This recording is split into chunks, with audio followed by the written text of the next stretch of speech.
एअरफोर्सला सर्व केलेलं आहे. तर ऑपरेशन सिंदूरमध्ये पाकिस्तानच्या 900 किलोमीटर आतमध्ये जाऊन विमानांनी अटॅक केला. पॉसिबल कसं झालं?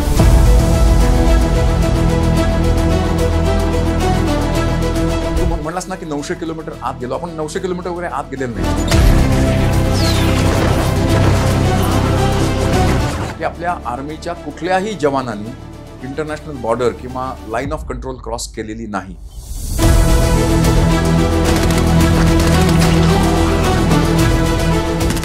म्हणजे त्यांनी काय केली, टुरिस्टना तिथे पुरुषांना कसं केली, त्यांच्या तुमच्या पॅन्ट्स खालती करा आणि तुमची सुमता झाली की नाही ते बघून तुम्ही कुठल्या धर्माचे आहेत आम्ही ठरवून मग तुम्हाला मारू असं म्हणतात गमतीने की other states have armies. Pakistan's army is unique. It has a state.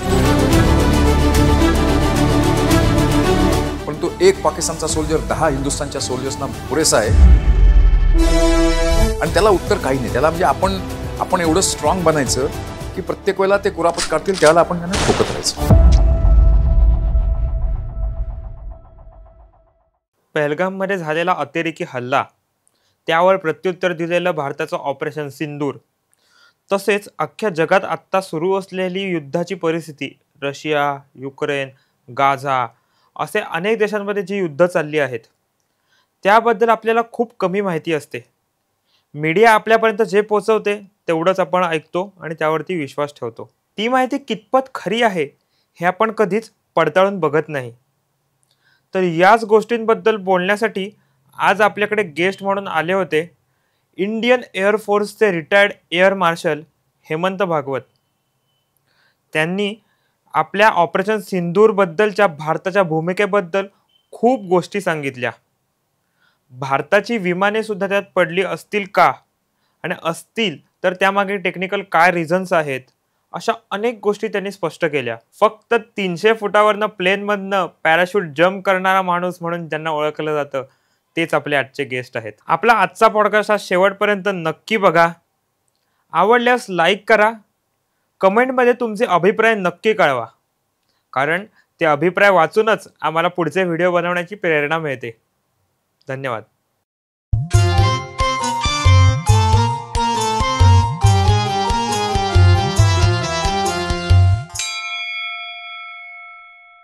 Hello sir, good morning. नमस्कार. नमस्कार. Welcome to the HCF studio. कसे आहात तुम्ही? हो, आय एम फाईन, थँक्यू.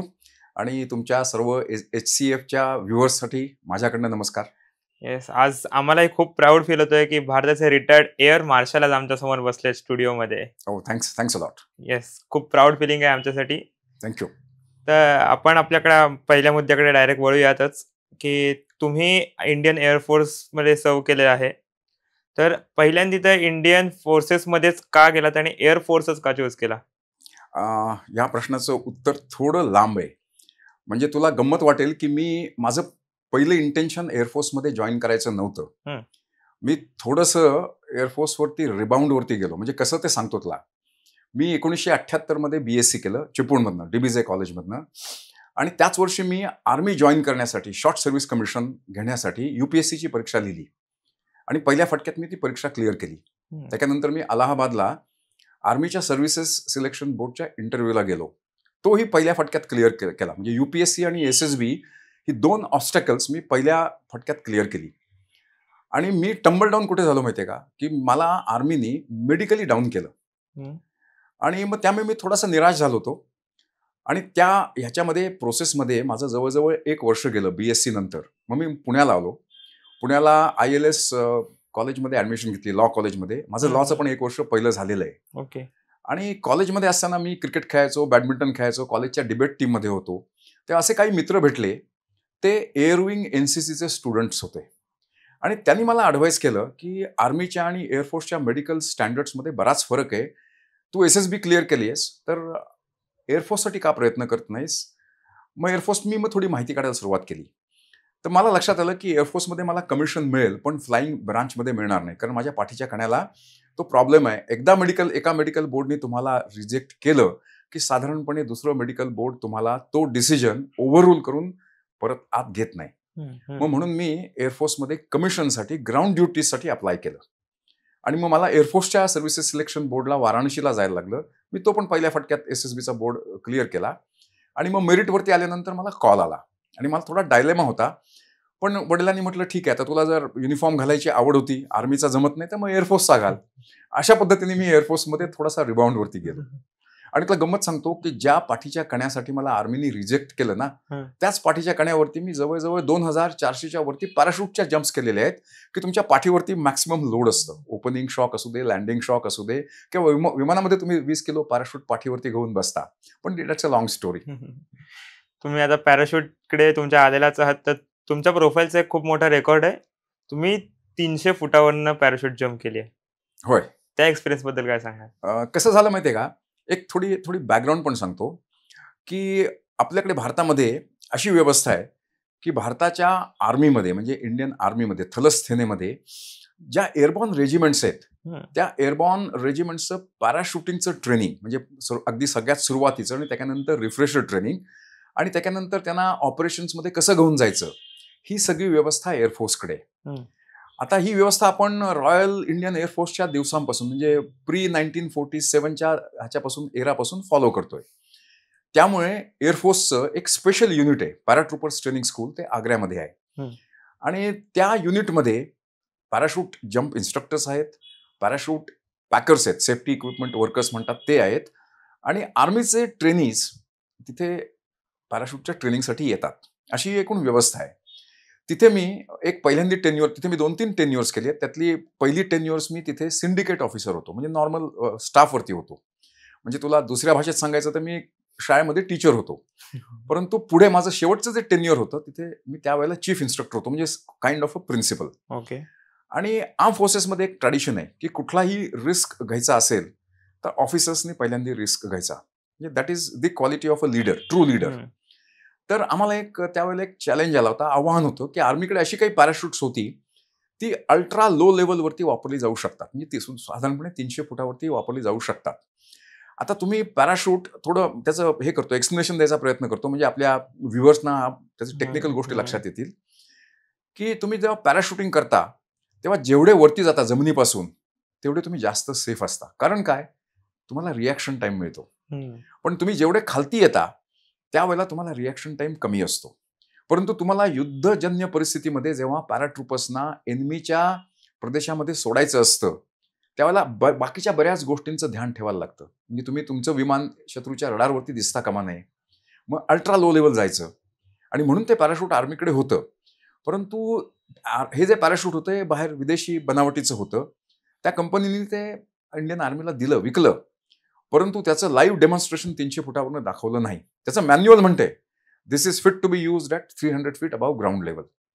मग एक साधारणपणे कुठलंही इक्विपमेंट तुम्ही युद्धात वापरायच्या आधी तुम्हाला त्या युद्धजन्य परिस्थितीला मॅच करेल अशा प्रोफाईलमध्ये ती वस्तू किंवा ते इक्विपमेंट वापरणं आवश्यक असतं. म्हणून एक आम्हाला चॅलेंज आला की हे 300 फुटावरून लाईव्ह जम्पिंग करायचं आहे. 300 फुटावरून डमी जम्पिंग केलेलं होतं. डमी म्हणजे रबराची डमी असते, त्याला पॅराशूट बांधून तुम्ही ते ट्राय करता. तशा ट्रायल झालेल्या होत्या आणि मी त्यावेळेला चीफ इन्स्ट्रक्टर होतो आणि त्यामुळे माझ्यावरती ती माझी ड्युटी होती. म्हणजे मी त्याच्यात फार मोठं असं शूर काम केलं असं नाही. कुठलाही दुसरा चीफ इन्स्ट्रक्टर तिथे असला माझ्या जागी पोस्टिंगवरती तरी त्यांनी तेच केलं असतं. आणि as a leader I have to lead from the front. आमच्याकडे ही एअरफोर्समध्ये म्हणा, आर्मीमध्ये म्हणा किंवा नेव्हीमध्ये म्हणा ही खासियत आहे.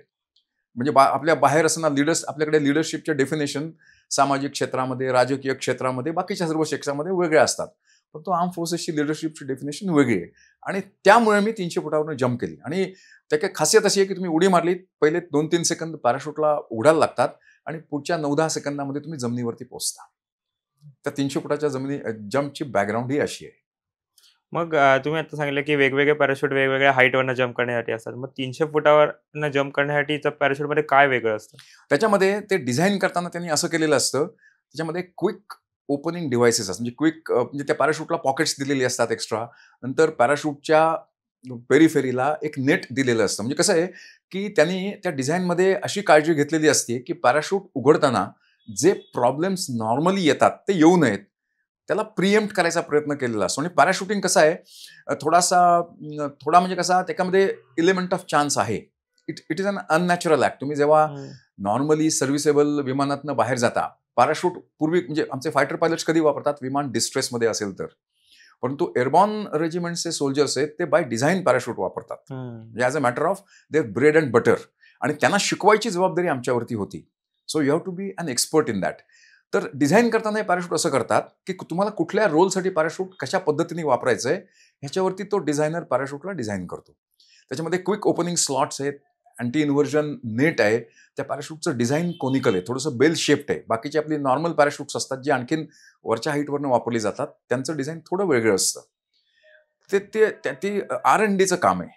ओके. म्हणजे पॅराशूट उघडायची जी प्रक्रिया आहे त्या प्रक्रियेमध्ये कमीत कमी प्रॉब्लेम्स यावेत, आणि ती प्रक्रिया ती 100% तुम्ही फुलप्रूफ कधीही करू शकत नाही.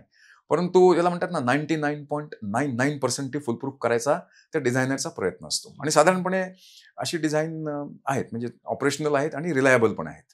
ओके. तर पॅराशूट जम्प करणं हे तुमचं त्यावेळी काम होतं, त्यामुळे तुम्ही गेला. आता ते टुरिस्टमध्ये पण वापरलं जातं, की स्काय जम्पिंग वगैरे, दुबई वगैरे सारख्या ठिकाणी ते स्काय स्पोर्ट म्हणून वापरलं जातं. पण त्यावेळी आता मी जर करायला गेलो तर मला नक्की भीती वाटेल. पहिली वेळ असणार. त्यावेळी तुमची पण अशी कधीतरी पहिली वेळ असेल ना, की पहिली जंप आहे. त्यावेळी काय भीती वगैरे वाटलेली का? भीती वाटली होती, पण कशी आहे, तुमची ट्रेनिंगची प्रोफाईल अशी असते हं. की तुम्हाला ग्राउंड ट्रेनिंग जे दिलं जातं, you are mentally being prepared for that task. आर्मीमध्ये कुठल्याही भरपूर रिस्क घेतात लोक. आर्म फोर्सेसमध्ये तुमचा by profession you have to take lot of risky activities. परंतु there is a method in the madness. म्हणजे कसं असतं, तुम्हाला तुमचं पहिल्यांदा इक्विपमेंट, तुमचं ट्रेनिंग आणि तुम्हाला मानसिकदृष्ट्या देखील त्या गोष्टीसाठी तयार केलं जातं. उदाहरणार्थ आता पॅराशूट ट्रेनिंगच्या आधी आमचं 12 दिवसाचं ग्राउंड ट्रेनिंग असतं आणि ते सिस्टेमिक असतं. म्हणजे कसं, त्याला तुम्हाला त्याच्यामध्ये तुम्हाला एक दिवशी तुम्हाला पॅराशूट पॅकिंग बेमध्ये घेऊन जातात. पॅराशूट कसं पॅक होतं, एक दिवशी तुम्हाला ड्रॉप झोनमध्ये घेऊन जातात आणि तुमचे इन्स्ट्रक्टर्स तुम्हाला उडी मारून दाखवतात. आणि तुम्हाला एक दिवशी एअर एक्सपिरियन्सला पण नेतात. म्हणजे एक्सेप्ट फॉर जम्पिंग तुम्ही बाकीच्या सगळ्या गोष्टी करता. अशा तुम्हाला स्टेज वाईज तुम्हाला ते तयार करतात आणि तुम्ही व्हॉलंटिअर केलेलं असतं. कसं आहे, बाकीचे जे प्रोफेशन्स आहेत आर्म फोर्सेसमध्ये ते by and large you are detailed to do those activities, you are detailed for those task. परंतु पॅराशूटिंग हा एक क्षेत्र असं आहे, यू हॅव टू व्हॉलंटिअर. आर्मीमध्ये म्हणा, नेव्हीमध्ये म्हणा किंवा एअरफोर्समध्ये म्हणा. Nobody can force you to become a parachute jump instructor. Nobody can force you to become a paratrooper. ही कन्व्हेन्शन आहे. You have volunteered for that job. आणि मी मगाशी सांगितलं लिडरशिप बाय युअर एक्झाम्पल. तर माझ्या कोर्समध्ये, माझ्या बॅचमध्ये आम्ही एकूण 10 जण होतो. त्यातले आम्ही 2 ऑफिसर्स होतो. मी फ्लाईट लेफ्टनंट होतो त्यावेळेला. एक फ्लाईंग ऑफिसर होता आणि बाकीचे सिनियर NCOs होते, म्हणजे सार्जंट्स होते सगळे एअरफोर्सचे. सार्जंट नाही, सॉरी, कॉर्पोरल्स होते. आणि त्यामुळे पहिली jump by virtue of being the senior most guy in that batch, मलाच पहिल्यांदा विमानाच्या बाहेर जायचं होतं, मला माहिती होतं आणि I was ready for that. आता भीती वाटली की नाही, भीती वाटली, पण you have to overcome that fear. जो म्हणतो ना मला भीती वाटली नाही, तो खोटं बोलतो. ठीक आहे, भीती वाटलीच पाहिजे, कारण तुम्ही अननॅचरल ऍक्ट करताय. आणि असं नाही की तुम्हाला पहिल्या जम्पला भीती वाटली नाही, मग माझ्या 2000च्या वरती जम्प झाल्यात. Every time you go for a jump, तुमच्या मनामध्ये थोडीशी एन्झायटी असतेच आणि ती असलीच पाहिजे. That keeps you safe. ज्या दिवशी तुम्हाला भीती वाटणार नाही, तुम्ही ओव्हर कॉन्फिडंट व्हाल, त्या दिवशी तुमचा रिस्क फॅक्टर वाढतो. आमच्या एव्हिएशन रिलेटेड बरेच ऍक्सिडेंट्स, बरेच मिसहॅप्स या ओव्हर कॉन्फिडन्समुळे होतात. तुमचं ट्रेनिंग आहे, तुमची डिसिप्लिन आहे, डूज आणि डोंट्स तुम्हाला सांगितलेले आहेत, त्यांना व्हायोलेट करू नका. Generally equipment will function the way it is expected to function. हे त्याची की आहे पॅराट्रुपिंगमध्ये. सो त्याच्यामध्ये कसं आहे, तुम्ही स्वतःला प्रिपेअर करायचं, तुम्ही तुमच्या पॅराशूटला चेक करायचं, तुम्ही जे ड्रिल आहे, ग्राउंडवरती ड्रिल आहे, एअरक्राफ्टमधलं ड्रिल आहे, ह्याला स्टँडर्ड ऑपरेटिंग प्रोसिजर म्हणतात. त्याला 1% देखील व्हायोलेट नाही करायचं, की तुम्ही पॅराशूटिंगच्या ह्याच्यामध्ये सेफ राहता. भीती असते, तुझा प्रश्न भीतीशी आहे, प्रत्येकाला भीती असते, पण ती भीती तुम्ही ओव्हरकम केली पाहिजे. त्याच्यासाठी तुम्हाला तेवढा कॉन्फिडन्स आत नाही येतो. मग एअर मार्शल या पोस्टवरती तुम्ही काम केलंय, एक खूप टॉप लेवलची पोस्ट आहे. अशा पोस्टवरती असताना निर्णय घेणं किती महत्वाचं असतं, किंवा एखादा टॉप लेवलचा ऑफिसर निर्णय घेतो त्यावेळी त्याचा इम्पॉर्टन्स किती असतो त्या शब्दाचा? आमच्याकडे एकला खासियत सांगतो, आर्म फोर्सेसमध्ये आमच्याकडे व्यक्ती ही महत्वाची असतेच. म्हणजे आमच्याकडे व्यक्तीला जेव्हा ते पारखतात, साधारणपणे ऑफिसर ग्रेडमध्ये, अर्थात सगळ्याच ग्रेडला हे लागू आहे, पण त्याचे 2 भाग असतात. प्रत्येकाला एक प्रोफेशन असतो. कोणी पायलट असतो, कोणी इंजिनियर असतो, कोणी मेट्रिओलॉजीचा फोरकास्टर असतो. तू प्रोफेशनमध्ये किती चांगला आहेस ही गोष्ट बघितली जातेच. परंतु या गोष्टीबरोबरच तुझ्यामध्ये लीडरशिप क्वालिटीज आहेत की नाहीत आणि त्या कशा आहेत, त्या काय लेवलच्या आहेत ह्याच्यावरती देखील खूप फोकस असतो. म्हणजे कधी-कधी अतिशय चांगला प्रोफेशनल असतो, चांगला त्याच्यामध्ये एक्सलंट कॅटेगरीमध्ये माणूस असतो. परंतु तो लीडरशिप फंक्शनमध्ये कुठेतरी जर कमी असेल, आता लीडरशिपची व्याख्या फार मोठी आहे, ठीक आहे. तर त्याच्यात आपण जायला नको कारण तो स्वतंत्र एपिसोड होईल. पण त्या लीडरशिपवरती खूप फोकस असतो आणि त्यामुळे तुम्ही कसं असतं, तुम्ही जेव्हा आर्म फोर्सेसमध्ये जेव्हा जॉईन करता, मी 21-21 वर्षी जॉईन केलं, तर तुमची पहिली साधारणपणे 20 ते 25 वर्ष तुमची फील्डमध्ये जातात. तुम्हाला एक ऑपरेशनल प्रोफाईल असते, जशी माझी पॅराशूट जंप इन्स्ट्रक्टरची ऑपरेशनल प्रोफाईल होती. तर ती संपल्यानंतर तुम्ही प्रमोशनसाठी योग्य आहात की नाही, ह्याला एक पद्धत असते. तुमच्यावरती दरवर्षी अॅन्युअल कॉन्फिडेन्शियल रिपोर्ट म्हणून एक तुमचा परफॉर्मन्स वॉच केला जातो आणि त्या ह्याच्यातनं तुम्हाला जर तुम्ही प्रमोशनसाठी योग्य असाल तरच तुम्हाला प्रमोशन दिलं जातं. तिथे रिझर्वेशन नाही. सगळ्या गोष्टी मेरिट बेस्ड आहेत. ठीक आहे. तुमच्यामध्ये काय ॲटिट्यूड आहे, तुमची ॲप्टिट्यूड काय आहे आणि ऑर्गनायझेशनसाठी त्याचा काय फायदा आहे, ह्या गोष्टींचा सारासार विचार करून माणसाला प्रमोट केलं जातं आणि त्यावेळेला तुम्हाला मग ते त्या पोझिशनसाठी तयार करतात. म्हणजे तुम्हाला एकदा सिनियर पोझिशनसाठी अपॉइंटमेंटसाठी प्रमोशन देत गेले की मग आम्हाला आर्म फोर्सेसमध्ये तुला आश्चर्य वाटेल की आम्ही सर्व्हिसमध्ये खूप काही कोर्सेस करतो, खूप अभ्यास करतो आणि ट्रेनिंग ही जवळजवळ कंटिन्युअस प्रोसेस आहे. जवळजवळ म्हणजे अगदी टॉपला जाल तरी देखील तुम्हाला इनडायरेक्टली तुमचं असं, आता तुम्ही त्या लेवलला जेव्हा बसतात, 3 स्टार म्हणून बसता, त्यावेळेला विचारलंस त्या प्रश्नाप्रमाणे तुम्ही घेतलेल्या निर्णयाचे फार मोठे परिणाम असू शकतात. परंतु ती निर्णय घ्यायची क्षमता तुमच्यामध्ये पहिल्यांदा असली पाहिजे. त्याला सर्व्हिस पॉलिश करते आणि त्याच्यासाठी तुमच्या त्या सर्व्हिसमध्ये सिस्टम्स आहेत आणि त्या सिस्टम्सनी तुम्ही कन्सल्ट करता, त्या एक्सपर्ट्सना कन्सल्ट करता त्या क्षेत्रातल्या. की मी रिटायर व्हायच्या वेळेला मी एअरफोर्सच्या ॲडमिनिस्ट्रेशनचा सिनियर मोस्ट ऑफिसर होतो. अपॉइंटमेंट आहे, म्हणजे माझी रँक होती एअर मार्शल, अपॉइंटमेंट होती एअर ऑफिसर इन्चार्ज ॲडमिनिस्ट्रेशन. म्हणजे एअरफोर्स ही 3 प्रॉन्ग्ड सर्व्हिस आहे. म्हणजे एका बाजूला ऑपरेशन्स आहेत, मेंटेनन्सची ब्रांच आहे आणि तिसरी ही ॲडमिनिस्ट्रेशनची ब्रांच आहे. ती ब्रांच या दोन्ही इतर ब्रांचेसना, म्हणजे आमची फ्लाइंग ब्रांच आहे ही ऑपरेशनली सगळ्यात लीड ब्रांच आहे. त्यांना त्यांचे ऑपरेशन्स करता यावीत म्हणून त्यांचं इक्विपमेंट आहे, मग विमानं असू देत, रडार्स असू दे, मिसाईल्स असू देत, त्याला मेंटेन करायचं काम आमचे इंजिनियर्स करतात आणि या दोन्ही क्षेत्रांना सपोर्ट करायचं काम ॲडमिनिस्ट्रेशन करतं. त्याच्यामध्ये सर्व गोष्टी येतात. म्हणजे तुमची डिसिप्लिन येते, तुमचा सिक्युरिटी येतं, तुमच्या वर्क सर्व्हिसेस येतात, तुमच्या मेडिकल सर्व्हिसेस येतात, तुमच्या अकाउंट्स सर्व्हिसेस येतात, तुमची एज्युकेशन ब्रांच येते, म्हणजे सगळी जी सपोर्ट सर्व्हिस आहे ती तुमच्या खाली असते. मग तुमच्याकडे ह्याच्या अपॉइंटमेंटला बरोबर तुम्हाला मदत करण्यासाठी तुमच्याबरोबर त्या क्षेत्रातले एक्सपर्ट्स असतात. तुम्ही त्यांना कन्सल्ट करता आणि तुम्हाला या परिस्थितीमध्ये हा निर्णय घेतला तर तो योग्य असेल, हा कॉन्फिडन्स असेल आणि तो कॉन्फिडन्स तुमच्यामध्ये असतो आणि त्यामुळे तुम्ही तसे निर्णय घेता. आता आमच्याकडे दुसरी मी सांगितलं ना, आमच्याकडे सिस्टम्स महत्वाचे आहेत, व्यक्ती महत्वाची नाही. उद्या मी रिटायर झालो म्हणून एअरफोर्स थांबत नाही. माझ्यानंतर जो तिथे एअर मार्शल येतो तो देखील तितकाच कॅपेबल असतो, तितकाच वेल ट्रेंड असतो, तितकाच मॅच्युअर असतो. आमच्याकडे सिव्हिलमध्ये कसं असतं, जर तो अधिकारी जर चेअरमध्ये नसेल तर उद्या या, तो अधिकारी टूरवरती आहे किंवा आज रजेवरती आहे, तुमचं काम, तुमची फाईल उद्या हलेल. आमच्याकडे तसं नाही. समजा मी नसेल तर माझ्या जागी जो माझा 2IC म्हणजे सेकंड इन्चार्ज म्हणतात त्याला, सेकंड इन्चार्ज जो असतो तो ते निर्णय घेतो आणि तोही त्याच सिस्टम मधनं तयार झालेला असतो, ग्रूम झालेला असतो. मग तो देखील ते निर्णय घेण्याच्या योग्यतेचा असतो. आमचा सिस्टम्सवरती विश्वास असतो. ओके. आणि हे महत्वाचं आहे, ऑर्गनायझेशनसाठी हे महत्वाचं आहे, कारण युद्धामध्ये सिच्युएशन फार फ्लुइड असते आणि तुम्ही त्यावेळेला व्यक्ती सापेक्ष निर्णय किंवा ऑर्गनायझेशन चालवू शकत नाही. तुमच्या सिस्टम्स काम केल्या पाहिजेत. तिथे क्विक डिसिजन महत्वाचे, क्विक डिसिजन. आणि ते तुमचं ग्रूमिंग असं असतं की सर्व ह्याचा विचार करून, साधक बाधक विचार करून तुम्ही निर्णय घ्यायचा असतो. आणि ते आमच्याकडे कसा फरक आहे, एक मॅनेजर ही कन्सेप्ट आहे, मॅनेजमेंट ही एक कन्सेप्ट आहे आणि लिडरशिप ही वेगळी कन्सेप्ट आहे. Every leader has to be a good manager. Every manager may not be a good leader. परंतु आमच्याकडे आर्म फोर्सेसमध्ये एम्फोसिस मगासपासून मी सांगतोय की लिडरशिपवरती एम्फोसिस असतो. So you have to be a good manager but you have to be a better leader. आणि मग तुम्ही साधारणपणे योग्य निर्णय घेता आणि निर्णय जरी चुकले तरी ॲज लॉंग ॲज तुमचे निर्णय गुड फेथमध्ये घेतले जातात. म्हणजे आमच्याकडे थिंकिंग कसं आहे, ऑर्गनायझेशन, तुमचं सैन्य, तुमची एअरफोर्स, आर्मी, नेव्ही हे सर्वश्रेष्ठ.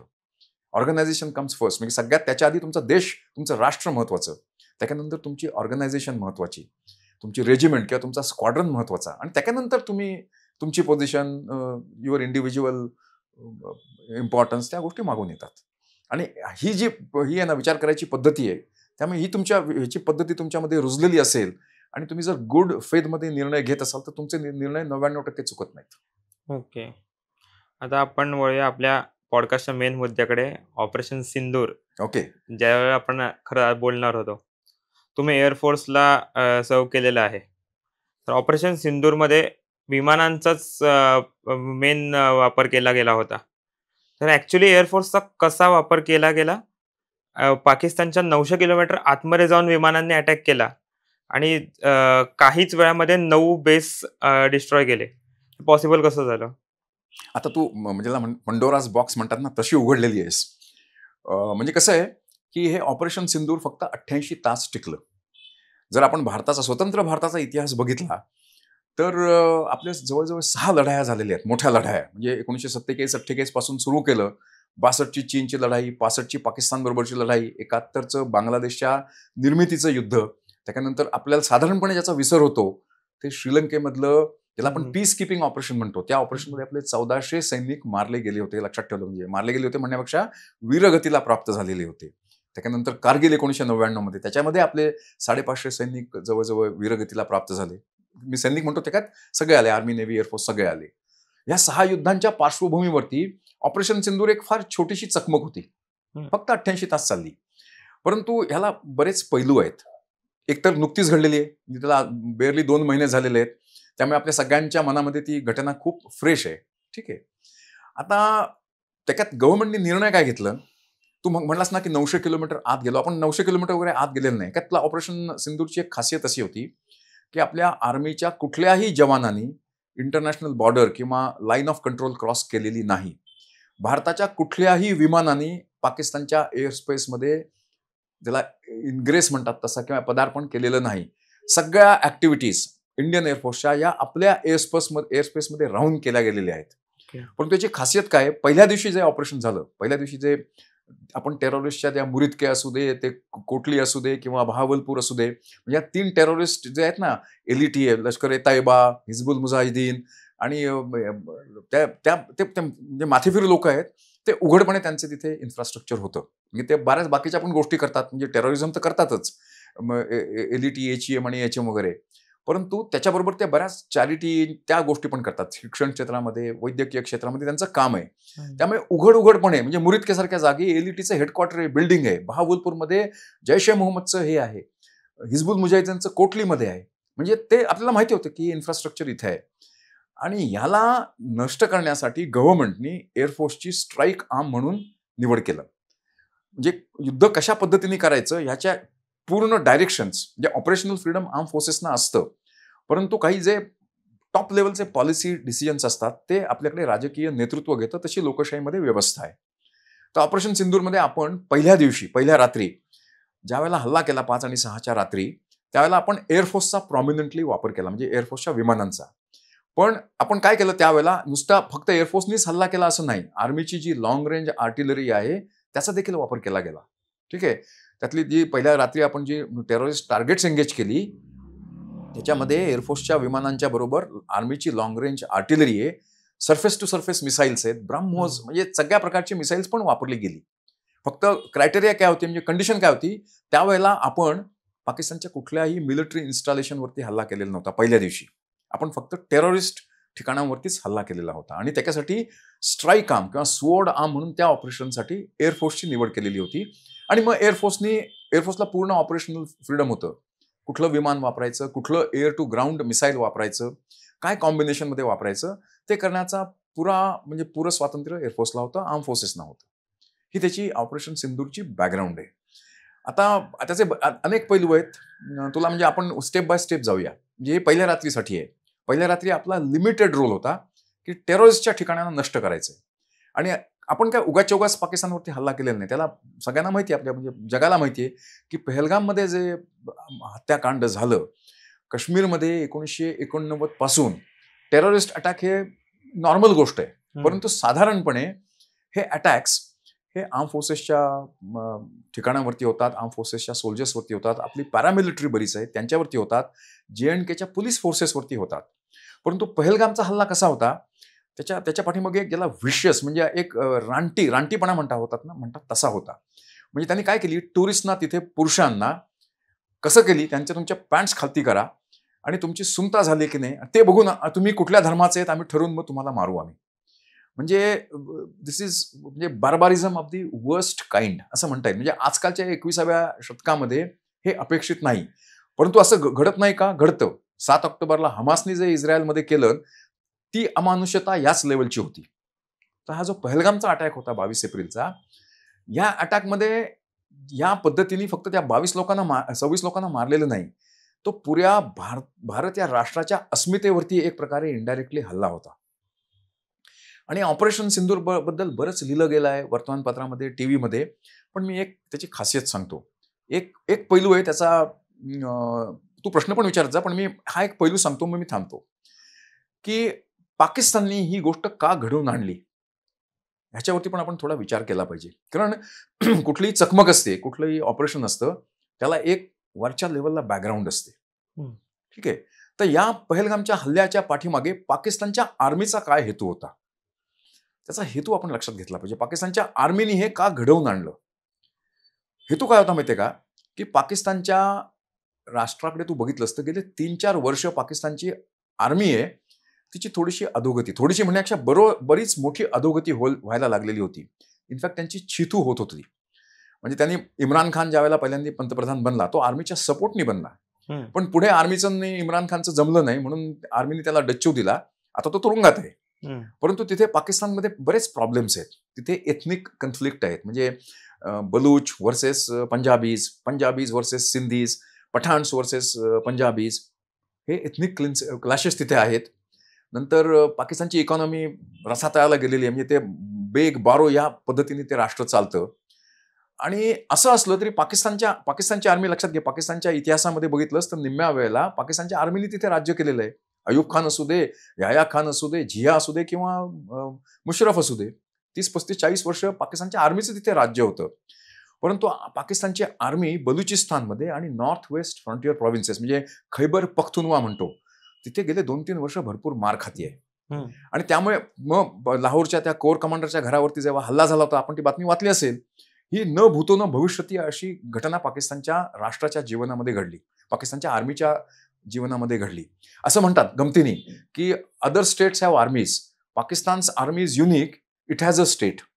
आणि त्यामुळे त्यांची जी पोझिशन डोलायमान झालेली होती, ह्याला रिकवर कसं करायचं, एक मानसिक घटना असते की जेव्हा तुमच्या देशावरती बाहेरचा शत्रू हल्ला करतो किंवा युद्धसदृश्य परिस्थिती निर्माण होते, तेव्हा साधारणपणे नागरिक रॅली अराउंड दी फ्लॅग म्हणतात.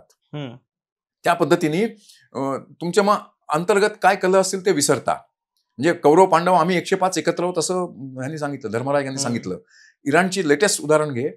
इराणचा जो आयातुल्ला आहे तो अतिशय अनपॉप्युलर आहे इराणमध्ये. परंतु ज्यावेळेला इस्रायलनी अमेरिकेने त्यांच्यावरती हल्ला केला, त्यावेळेला सगळे त्या आयातुल्लाच्या पाठीमागे उभे आहेत इराणचे नागरिक. तसं पाकिस्तानच्या आर्मीला पाकिस्तानच्या नागरिकांना त्यांच्या पाठीमागे उभं करण्यासाठी अशा प्रकारची कारवाई करणं हा सगळ्यात सोपा मार्ग होता. आणि म्हणून त्यांनी ते पहलगाम घडवून आणलं. ते उगाचच्या उगाच असं झालेलं आहे असं नाही. आणि मी हे असं का म्हणतो, कारण पाकिस्तानच्या विचार करण्याच्या पद्धतीमध्ये म्हणजे का सामान्य नागरिक पण आला, त्यांची राजकीय लिडरशिप पण आली आणि त्यांची आर्मी पण आली. अजूनही धर्मांधपणा त्यांच्या डोक्यातनं गेलेला नाहीये. म्हणजे 22 तारखेला पहलगाम झालं, त्याच्या आधी 8 दिवस, मला वाटतं 16 किंवा 17 एप्रिलला त्यावेळेला जनरल मुनीर, आता तो फील्ड मार्शल झालाय, तो अधिकारी, त्यांनी एक भाषण केलं होतं पाकिस्तानमध्ये. आणि त्यांनी खुलेआम सांगितलं होतं की Hindus and Muslims are 2 different nations and they cannot coexist peacefully together. आणि त्यामुळे जे पहलगाम आहे, आपण आता पहलगामच्या अटॅकवरती येऊयात. ते म्हणून पाकिस्तानच्या आर्मीने मुद्दामून घडवून आणलं. आणि ते 22 एप्रिलपासून भारताच्या रिस्पॉन्सला तयार होते. असं म्हणतात पाकिस्तानच्या एअरफोर्सचा चीफ त्यांच्या रडार युनिटमध्ये झोपत होता. म्हणजे तो आपल्या घरी जात नव्हता. ऑफिस आणि ऑफिस नंतर रडार युनिट, रडारची म्हणजे त्यांची ऑपरेशन रूम असते, तिथेच तो जवळपास राहत होता. कारण त्यांना अपेक्षा होती, मोदींचं नेतृत्व आपल्या देशाला 2014 पासून असं आहे. आता मी राजकारणात जात नाही बरं का, पण मी वस्तुस्थिती सांगतोय. 2014 मध्ये उरी झालं, आपण सत्तेवरती आले, त्याच्यानंतर उरी झालं. पहिल्यांदा त्यांनी प्रयत्न केला. ते मला वाटतं 2015 मध्ये अफगाणिस्तानमधनं परत येत होते. त्यांनी लँड केलं तिथे, त्यांच्या नवाज शरीफला भेटले वगैरे. तो जाऊ दे त्या गोष्टी. परंतु उरीचा कांड झाल्यानंतर आपण सर्जिकल स्ट्राईक केला 2000 मला वाटतं 16 मध्ये. त्याच्यानंतर 2019 मध्ये ज्या वेळेला पुलवामा झालं त्यावेळेला आपण बालाकोटचं ऑपरेशन केलं, त्यावेळेला इंडियन एअरफोर्सला वापरलं गेलं. त्यामुळे पाकिस्तानला माहिती होतं पहलगाम झाल्यानंतर भारत स्वस्थ बसणार नाही. आणि मोदींनी सांगितलं होतं, ईट का जवाब मैं पत्थर से दूंगा और पत्थर का जवाब पहाड से दूंगा. त्यामुळे ऑपरेशन सिंदूर हा पाकिस्तानला जवाब होता. आता मी इथे थांबतो. आता तुला ऑपरेशन सिंदूर बद्दल आणखी त्याचे बरेच पैलू आहेत, आपण त्याच्यावरती चर्चा करत जाऊ. तू प्रश्न विचारत जा, तुझ्या मनात काय शंका असतील तसं. ऑपरेशन सिंदूर मध्ये जे पहलगामवरती अटॅक झाला आधी, तेव्हा 26 इंडियन्स मारले गेले. त्यावेळी जे टेररिस्ट आले होते भारतामध्ये काश्मीरमध्ये मारण्यासाठी, त्यांना पकडलं गेलं का?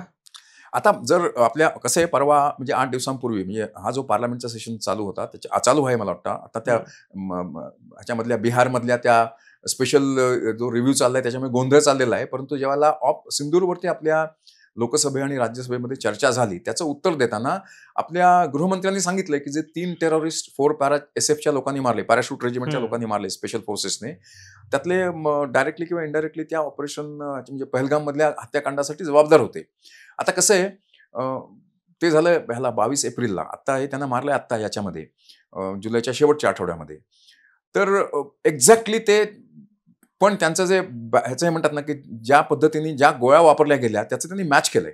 म्हणजे त्या फॉरेन्सिक लॅबोरेटरीमध्ये त्याला मॅच केलंय आणि त्याच हत्यारामधनं म्हणजे त्याच असॉल्ट रायफलमधनं त्या गोळ्या चालल्या असल्या पाहिजेत या निष्कर्षाला ती आपली लॅबोरेटरी पोहोचलेली आहे. त्यामुळे आपण असं 99% म्हणू शकतो की त्यातले 1-2 तरी ह्याच्यात मारले गेलेत. आता त्यावेळेला अटॅक करण्यासाठी किती आले होते? 3 होते, 4 होते, थोडा संभ्रम आहे. एक पहलगामच्या बद्दल थोडी म्हणजे कशी निगेटिव्ह गोष्ट आहे, पण ती पण आपण ती चर्चेला आणली पाहिजे की त्यांना अजूनही अशा कारवाया करणाऱ्या पाकिस्तानमधनं येणाऱ्या टेररिस्टना अजूनही श्रीनगर खोऱ्यामधली काही जनता अजूनही मदत करते. फार मोठी त्याचं पर्सेंटेज नाहीये, परंतु ही वस्तुस्थिती आहे, ती आपण नाकारू शकत नाही. ती नाकारली तर आपण आपलं नुकसान करून घेऊ आणि आपण त्याच्यासाठी तयार असलं पाहिजे. असं आहे की ते पाकिस्तान काय म्हणतंय की हे काश्मीरच्या लोकांचं त्यांच्या स्वातंत्र्यासाठीचा हा लढा चाललेला आहे, आमचा त्याच्यात काही हात नाही, अशी पाकिस्तान म्हणजे इंटरनॅशनल लेवलला पोझिशन घेतं. काश्मीरमध्ये जी हिंसा चालली आहे ती श्रीनगरमधले लोक आहेत, इस्लाम धर्माचे अनुयायी आहेत, त्यातले त्या लोकांना भारतापासून स्वातंत्र्य पाहिजे म्हणून ते हा हिंसाचार करतायत, अशी पाकिस्तान ऑफिशियली भूमिका घेते. जगाला माहिती आहे की जगामध्ये टेररिझमचा याला फाउंटन हेड म्हणतात ते पाकिस्तान आहे. सगळ्या जगाला माहिती आहे की टेररिस्टना ट्रेनिंग म्हणा, इक्विपमेंट म्हणा, सपोर्ट म्हणा, ऑपरेशनल गायडन्स म्हणा, हे पाकिस्तान देते. पण तो कागदावरती पाकिस्तान भूमिका काय घेतं की हे लोक इंडिजिनस आहेत, तिथलेच आहेत, काश्मीरमधले आहेत, आमचा त्यांचा काही संबंध नाही, असं ते कांगावा करतात. ते रिफ्यूज करत होते की ओसामा बिन लादेन आमच्याकडे, अमेरिकेने त्याला जाऊन मारलं तिथे अबोटाबादमध्ये, तरी देखील ते तयार नव्हते कबूल करायला की आम्हाला तो माहिती आहे तिथे आहे असं. त्यांनी कांगावा तयार केली की तो असा राहत होता, आम्हाला माहित नव्हतं. पण पाकिस्तान इज पाकिस्तान, लक्षात घे. तुम्ही भूगोल निगेट करू शकत नाही. आणि जोपर्यंत ज्या मानसिकतेतनं पाकिस्तान या राष्ट्राची निर्मिती झालेली आहे, ती मानसिकता फार मोठ्या प्रमाणावरती पाकिस्तानमध्ये जोपर्यंत जिवंत आहे तोपर्यंत आपण आपल्याला गाढ म्हणतात तो लोअर करू शकत नाही. आपण तयार असलं पाहिजे. पुढची 50-100 वर्ष आपण त्या संघर्षाला तयार असलं पाहिजे. भारताने पाकिस्तानचं AWCS एका मिसाईलमध्ये पाडलं. जर भारताकडे एवढी पॉवर आहे की AWS सारखं मोठं विमान जर पाडू शकतं एका मिसाईलमध्ये, तरी पण पाकिस्तान सारख्या देशाची हिंमत कशी होते की भारतावरती टेररिस्ट अटॅक करावे किंवा त्याला काहीतरी त्यांच्यावरती प्रत्युत्तर द्यावं वगैरे? हा प्रश्न कसा आहे माहिती आहे का, ऑपरेशन सिंदूरच्या कॉन्टेक्स्टमध्ये आपण ह्याची चर्चा करूच, परंतु ह्याला इतिहास आहे. पाकिस्तानला भारत किंवा काश्मीरचं खोरं भारतामध्ये असणं हा एक्झिस्टेन्शियल प्रॉब्लेम आहे. त्यांना असं वाटतं की आपलं राष्ट्र तोपर्यंत पूर्ण नाही जोपर्यंत काश्मीरचं खोरं आमच्यामध्ये येत नाही. जिन्नानी फेमसली म्हटलेलं आहे की we have got moth eaten Pakistan, जेव्हा 1947 मध्ये फाळणी झाली त्यावेळेला.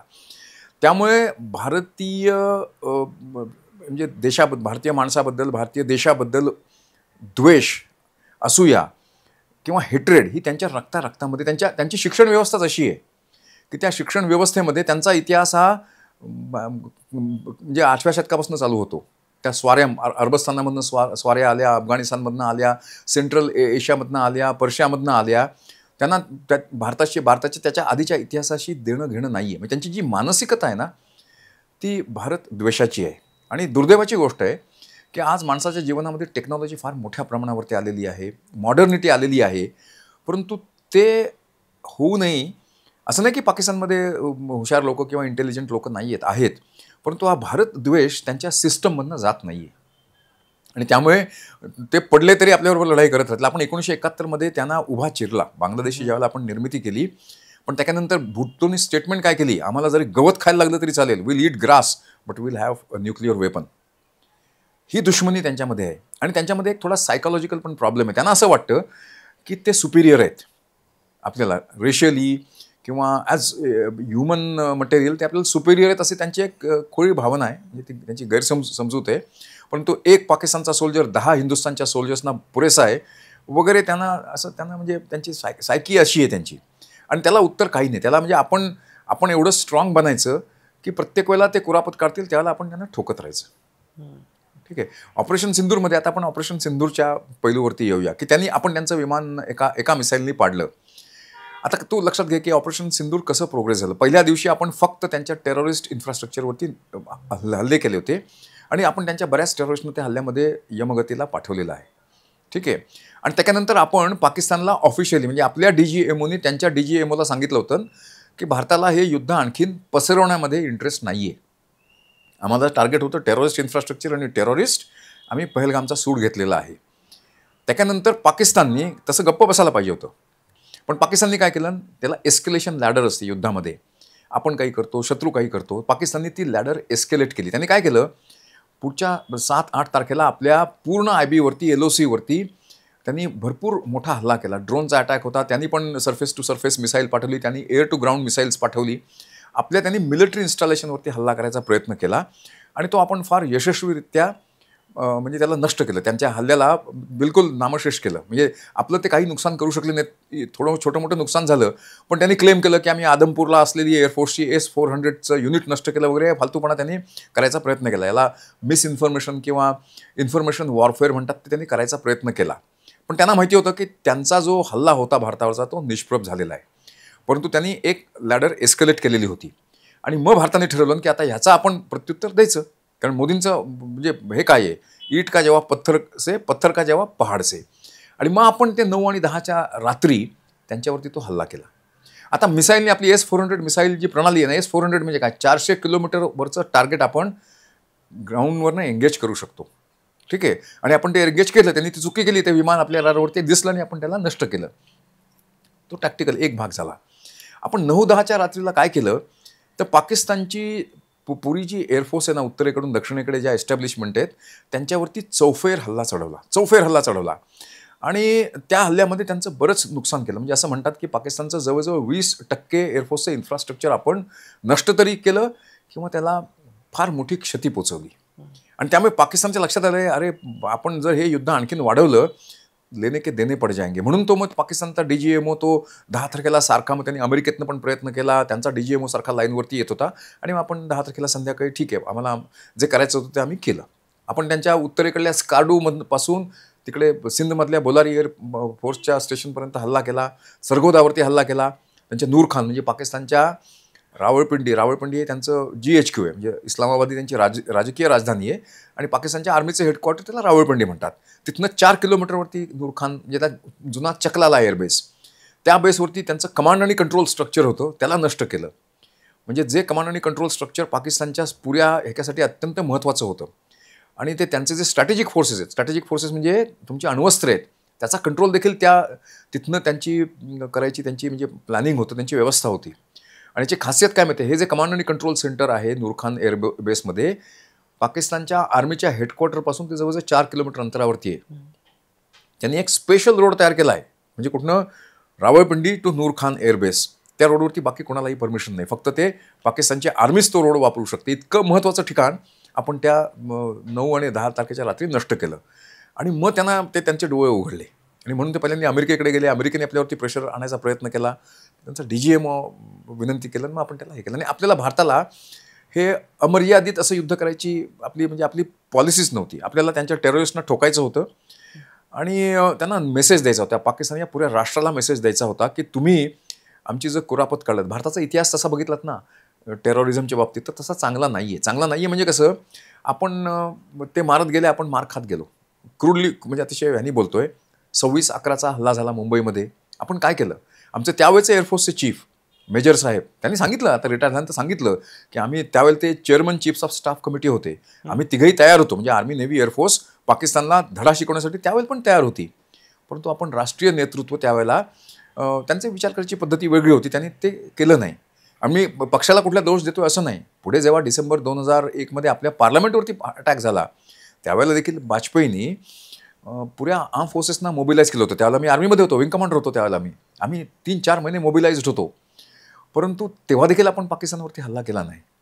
तुमच्या पार्लमेंटवरती सार्वभौम म्हणजे तुमच्या देशाचा जो आत्मा आहे त्या ह्याच्यावरती तुम्ही हल्ला केलेला आहे आणि आपण त्याचं प्रत्युत्तर दिलेलं नाही आहे. त्यामुळे त्यांची एक मानसिकता बनवून गेलेली होती. पाकिस्तानच्या लोकांच्या मनामध्ये 71च्या युद्धानंतर त्यांना माहिती आहे की आपण कन्व्हेन्शनल युद्धामध्ये भारताला हरवू शकत नाही. भारताची आर्मी आपल्याला परत ठोकेल, परत आपल्याला नेस्तनाबूत करेल, जसं 71मध्ये केलं तसं. ठीक आहे. मग त्यांनी एक ट्रिक केली म्हणजे कसं काय केलं, त्याला त्या पॉलिसीला ते म्हणतात ब्लीडिंग इंडिया थ्रू 1000 कट्स. ठीक आहे. जनरल जिहानी पॉलिसी आणलं आणि 35-40 वर्ष आपण त्याच्यामुळे आपण वी आर ॲक्च्युअली ब्लीडिंग आणि वी आर स्टील ब्लीडिंग. तर त्याला प्रत्युत्तर कुठेतरी, त्याला उत्तर, हा प्रश्न आहे तुमच्यावरती, ही जखम आहे, ही जखम किती दिवस तुम्ही ओली ठेवणार? त्याला कुठेतरी अँटीबायोटिक दिलं पाहिजे ना.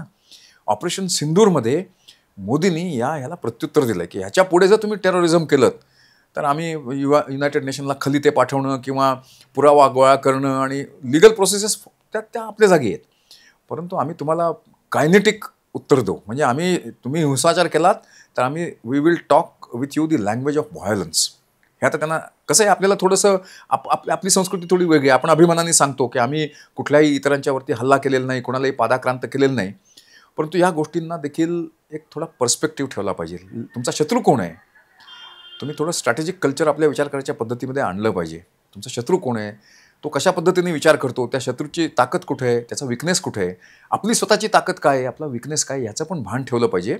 आणि आजकालच्या जगामध्ये तुम्ही थोडं प्रोॲक्टिव्ह असलं पाहिजे, तरच तुम्ही सुरक्षित असता.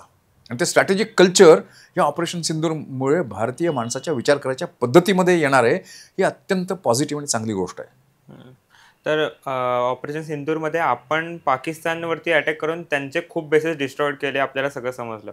पण यामध्ये पाकिस्ताननेही प्रत्युत्तर आपल्याला दिलेलं आहे, त्यांनीही अटॅक्स केलेले आहेत. आपलंही काही विमान वगैरे पडली का, किंवा आपल्यालाही काही डिस्ट्रॉय केलं का इंडियाचं? आपली काही एअरफोर्सची आपला लॉस झालेला आहे. आता कसं आहे, मी एअरफोर्समध्ये रिटायर झालेला सैनिक आहे. माझा असा विश्वास आहे की in due course of time air force किंवा आपलं मिनिस्ट्री ऑफ डिफेन्स या गोष्टी पब्लिक डोमेनमध्ये आणतील. काही विमानं गेलेली आहेत. आता किती 1, 2, 3, 4, 5 मी तो आकडा सांगू शकत नाही, कारण मला ती माहिती नक्की म्हणून नाही आहे. परंतु आपले चिदंबरम साहेब किंवा ट्रम्प ते म्हणतात भारताची 5 विमानं पडली. इनफॅक्ट चिदंबरमसारखा माणूस की जो भारताचा हा होता, म्हणजे अर्थमंत्री होता, भारताचा गृहमंत्री होता, जो CCSमध्ये बसायचा ज्यावेळेला सत्तेमध्ये होता, त्या माणसाने ऑपरेशन सिंदूरनंतर एका महिन्यात इंडियन एक्सप्रेसमध्ये आर्टिकल लिहून भारताची 3 राफेल गेली, 1 सुकॉय गेलं आणि 1 असं दुसरं विमान गेलं असं लिहिलं. ही थोडीशी म्हणजे वाईट, म्हणजे निगेटिव्ह गोष्ट आहे. का सांगतो मी की जर सांगायचं तर मग सगळं सांगायचं. आता मी तुम्हाला सांगायचा प्रयत्न करतो की एअरफोर्सचा लॉस झाला असला पाहिजे. याचं कारण आहे, त्याला 2 कारणं आहेत आणि थोडीशी टेक्निकल आहेत. ती मी सांगायचा प्रयत्न करतो आपल्या श्रोत्यांना. ती माहिती असणं आवश्यक आहे. नाहीतर काय आहे, मीडियावरती, सोशल मीडियावरती तुमची विचार करायची पद्धती आहे, त्या पद्धतीने लोक पाहिजे तशी बातमी आपल्याला सोयीची छापतात किंवा सांगतात. 2 गोष्टीमुळे भारताचा लॉस झाल्याची शक्यता आहे. पहिली गोष्ट आपली जी विमानं गेली आहेत ती पहिल्या दिवशी गेलेली आहेत. पहिल्या 5 आणि 6 तारखेच्या रात्रीच्या वेळेला गेलेली आहेत. याचं कारण काय, आपल्या सरकारने एक निर्णय घेतला, म्हणजे त्याला म्हणतात ना, एअरफोर्सला हा लॉस का सहन करायला लागला की आपल्या स्ट्रॅटेजिक लेवलच्या डिसिजन मेकिंगमध्ये त्याला कमी होती असं म्हणणार नाही मी, पण त्याला कारण होतं. म्हणजे आपण काय केलं, आपण फक्त टेररिस्टना मारायचं आहे, त्यांच्या हेडक्वार्टरला किंवा त्यांना नष्ट करायचा हा आपला हेतू होता. परंतु ज्यावेळेला तुम्ही एअरफोर्सला निवडलं, स्वोर्ड आर्म की आपलं हे एअरफोर्सनी काम करायचं आहे, आणि आपल्याला काय होतं की आपली विमान आपल्या एअरस्पेसमध्येच राहणार होती. त्यावेळेला एक गोष्ट आपल्या लक्षात आली नाही किंवा एअरफोर्सच्या लक्षात होती, ती एअरफोर्सला माहिती होतं. परंतु आपण कुठलंही एअरफोर्सचं तुम्ही क्लासिकल ऑपरेशन असतं ना, तुम्ही जेव्हा शत्रूवरती हल्ला करता एअरफोर्सनी, त्याला पहिली गोष्ट तुम्ही काय करता, तुम्ही शत्रूला आंधळ आणि बहिरं करता. ते करण्यासाठी काय करता, शत्रूच्या एअर डिफेन्सच्या ज्या ॲसेट्स आहेत, म्हणजे त्याचे रडार्स आहेत, त्याचे सरफेस टू एअर मिसाईल्स आहेत, त्या ठिकाणावरती पहिल्यांदा हल्ला करता. म्हणजे शत्रूचे रडार बंद झाले पाहिजेत. 2 पद्धतीने ती ऑपरेशन्स केली जातात. एकाला सियाड म्हणतात, suppression of enemy air defence, आणि destruction of enemy air defence. Suppression of air थोड्या टेक्निकल गोष्टी आहेत, पण हे समजणं आवश्यक आहे की आपली विमानं का गेली असायची शक्यता आहे, की आपण ते न करता एअरफोर्सच्या विमानांचा वापर केला. त्यामुळे त्या दिवशी काय झालं, मी सांगितलं ना मगाशी, की 22 एप्रिलपासून पाकिस्तान आपल्या प्रतिहल्ल्यासाठी तयार होता. ठीक आहे. त्यामुळे त्यांचे रडार ऑन होते, त्यांचे फायटर पायलट्स तयार होते, त्यांची फायटर विमानं तयार होती, त्यांची सरफेस टू एअर मिसाईल्स तयार होती. ठीक आहे. आणि त्यांचे रडार चालू होते. त्यामुळे आपण काय करतो, आपली ज्यावेळेला विमानं 5 किंवा 6 तारखेच्या रात्री ज्यावेळेला आपली ती 50, 60, 70 विमानं हवेमध्ये आली, त्यावेळेला त्यांच्या लक्षात आलं की आता भारताकडनं खूप मोठा हल्ला येणार आहे. ठीक आहे. आणि त्यांचे रडार आपण बंद केलेले नव्हते. नाहीतर पहिल्यांदा एअरफोर्समध्ये क्लासिकल ऑपरेशन काय असतं, पहिल्यांदा शत्रूच्या रडारना नष्ट करायचं, त्यांच्या एअर डिफेन्स ॲसेट्सना नष्ट करायचं. आणि पहिला स्ट्राईक जातो तो ह्यांच्या विरुद्ध जातो. त्याला अँटी रेडिएशन मिसाईल वापरली जातात. त्यांना पहिल्यांदा सप्रेस करायचं आणि मग तुम्हाला ऑपरेशनल फ्रीडम मिळतं. एअरफोर्सला पहिल्या दिवशी त्या ऑपरेशनल फ्रीडम शिवाय काम करायला लागलं. आणि ते काम का करायला लागलं, तो राजकीय निर्णय होता की आपण त्यांच्या मिलिटरी इन्स्टॉलेशन्सना हात लावायचा नाहीये. आता त्यांचा रडार असू दे किंवा त्यांची मिसाईल युनिट्स असू देत, ती मिलिटरी इन्स्टॉलेशन होतात. त्यामुळे ह्या लिमिटेशनमुळे एअरफोर्सची विमानं एक्सपोज झाली. काय झालं, पाकिस्तानच्या रडारला ही तुमची विमानं तुमच्या हद्दीमध्ये आहेत ती दिसत आहेत. पाकिस्तानचा रडार आपल्या हद्दीमध्ये बघत असतो, आपण त्यांच्या हद्दीमध्ये त्यांच्या एअरस्पेसमध्ये बघत असतो. ठीक आहे. त्यांना आपली विमानं दिसत आहेत. त्यामुळे त्यांना ज्याला डोमेन अवेअरनेस म्हणतात, की त्यांना बरोबर काय चाललंय, भारताकडनं काय अपेक्षा आहे त्यांना माहिती होतं. ठीक आहे. हा एक भाग झाला. दुसरा भाग काय झाला, पाकिस्तान आणि चीन यांनी एक त्याला म्हणतात ना स्ट्रॅटेजिक कोनायव्हन्स किंवा स्ट्रॅटेजिक डिसेप्शन पण केलं. म्हणजे पाकिस्तानकडे जी आता शस्त्रास्त्र आहेत ना, ती 80% शस्त्रास्त्र चीनमधनं आलेली आहेत. पूर्वी ते अमेरिकेतनं आणायचे, ती F-16 विमानं किंवा सेबर जेट पूर्वीची विमानं F-104 वगैरे. आता 80% त्यांची सामग्री चीनमधनं येते. चीननी त्यांना J-10C म्हणून एक विमान दिलेलं आहे. J-10C जे F-17 पण आहे. तर ही विमानं देताना चीननी त्यांना काही क्षेपणास्त्र दिलं. ती क्षेपणास्त्र कुठली आहेत, एअर टू एअर. ठीक आहे. म्हणजे त्यांचा वैमानिक पाकिस्तानच्या एअरस्पेसमधून ते क्षेपणास्त्र फायर करतो आणि ते आपल्या एअरस्पेसमधल्या टार्गेटला एंगेज करायचा प्रयत्न करतो. तर आपल्याला आपल्या इंटेलिजन्स सोर्सने जी माहिती दिलेली होती, आपल्याला माहिती होतं की पाकिस्तानला चीनने त्यांच्या विमानांबरोबर ही क्षेपणास्त्र दिलेली आहेत. ती क्षेपणास्त्र कुठली दिलेली आहेत, आपल्याला इंटेलिजन्स सोर्सने दिलेली माहिती अशी होती की त्याचं नाव आहे PL-15E. PL-15 आणि E म्हणजे एक्सपोर्ट. आणि त्या क्षेपणास्त्राची रेंज किती आहे, 150 किलोमीटर रेंज आहे, हे आपल्याला माहिती होतं. त्यामुळे एअरफोर्सनी त्या पहिल्या ऑपरेशनमध्ये हे प्लॅनिंग करताना गृहीत धरलेलं होतं की पाकिस्तानची जी विमानं हवेमध्ये आपल्याला प्रतिकार करण्यासाठी येणार आहेत, त्यांच्याकडे जी मिसाईल्स आहेत त्याची रेंज 150 किलोमीटर आहे. आणि त्या 150 किलोमीटरच्या एन्व्हलपच्या बाहेर राहून आमच्या एअरफोर्सनी प्लॅनिंग केलेलं होतं. ठीक आहे. परंतु त्याला मी मगाशी म्हटलं ना, स्ट्रॅटेजिक डिसेप्शन पाकिस्तान आणि चीननी केलं. काय केलं त्यांनी, या PL-15E बरोबर अशी काही मिसाईल दिली एअर टू एअर, ज्याला BVR म्हणतात, म्हणजे बियॉन्ड व्हिज्युअल रेंज. त्याची रेंज 200 किलोमीटरच्या आसपास होती. 200 किलोमीटरच्या वरती देखील असू शकेल, की ती चीननी त्यांच्या आर्मीसाठी निर्माण केलेली आहेत. ती त्यांनी पाकिस्तानला पण दिली. ठीक आहे. आणि त्यामुळे भारताच्या वैमानिकाला पाकिस्तानचं विमान हवेमध्ये येणारे आमच्या रडार कंट्रोलर्सना, आमच्या एअर डिफेन्स कमांडर्सना माहिती होतं की पाकिस्तानचा एअरफोर्स ॲक्टिव्ह आहे. परंतु आपण काय गृहीत धरून चाललो होतो की त्यांच्याकडे जे क्षेपणास्त्र आहे ते 150 किलोमीटरचं रेंज आहे. म्हणजे दुसऱ्या भाषेत, सोप्या भाषेत सांगायचं झालं तर तू जमिनीवरती लढाई करतोयस आणि तुला माहिती असेल की शत्रूकडे जी बंदूक आहे त्याची रेंज फक्त 2 किलोमीटर आहे. त्यामुळे तुला काय वाटतं, मी 2.5 किलोमीटरवरती सेफ आहे. पण जर प्रत्यक्षात शत्रूकडे जी बंदूक आहे ती समजा 3 किलोमीटर रेंजची असेल तर तुम्ही 2.5 किलोमीटरवरती सेफ नसणार आहात. ठीक आहे. 5 आणि 6 तारखेच्या रात्री हे घडण्याची शक्यता आहे. हे झालेलं असलं पाहिजे. म्हणून आपली राफेलसारखी विमानं डॅमेज होऊ शकतात. नाहीतर या गोष्टीला पाकिस्तानकडे काय विमानं आहेत, त्यांच्याकडे शस्त्रास्त्र काय आहेत, त्यांची मर्यादा काय आहे आपल्याला माहिती होतं. परंतु लॉंग रेंजची क्षेपणास्त्र पाकिस्तानकडे चीनने दिलेली आहेत हे आपल्याला कदाचित माहिती नसावं. आणि त्याचा फायदा घेऊन पाकिस्तानने त्या पहिल्या दिवशीच्या रात्रीमध्ये आपल्या काही विमानांना नुकसान पोचवलं. ही टेक्निकल गोष्ट आहे, पण ही आपल्या पॉडकास्टच्या लोकांना, म्हणजे व्ह्युअर्सना समजणं आवश्यक आहे. नाहीतर किती विमानं पडली, 4 पडली, कशी पडली, राफेलसारखं विमान कसं पडलं आणि पुढे काय झालं, हे थोडंसं म्हणजे टेक्निकल गोष्ट आहे. आणि विमान कसं एखादं जरी पडलं ना तरी चीनने डांगोरा पिटवलं. कसं आहे, त्याला दुसरं डायमेन्शन आहे. आज चीन त्याच्यामध्ये म्हणजे ज्याला म्हणजे इक्विपमेंट म्हणतात ना, ज्याला शस्त्रास्त्र म्हणतात, त्याच्या बाजारामध्ये फार मोठ्या याच्यात उभा आहे. मॅन्युफॅक्चरिंग सेक्टर, त्यांची इंडस्ट्री. आणि आमची वेपनरी ही युरोपियन किंवा वेस्टर्न वेपनरीपेक्षा कशी चांगली आहे, कशी सुपिरियर आहे, हा मेसेज त्यांना द्यायचा होता. की बघा आमच्या J-10Cनी राफेल विमान जे फ्रान्सचं आहे आणि ते टॉप लेवलचं विमान आहे आज युरोपमध्ये किंवा ह्याच्यामध्ये, F-35च्या लेवलचं ते विमान आहे जवळजवळ. ते पाडलं म्हणजे आमची शस्त्रास्त्र ही सुपिरियर आहेत पाश्चिमात्य देशांच्या. हा पण एक डायमेन्शन त्याच्यामध्ये होतं.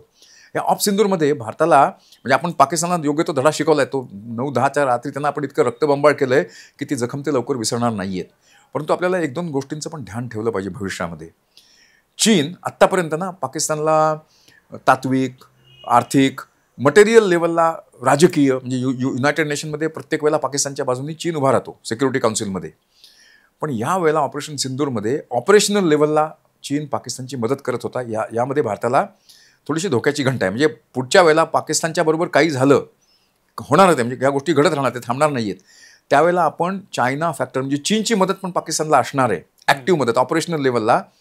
हे गृहीत धरूनच आपलं प्लॅनिंग केलं पाहिजे.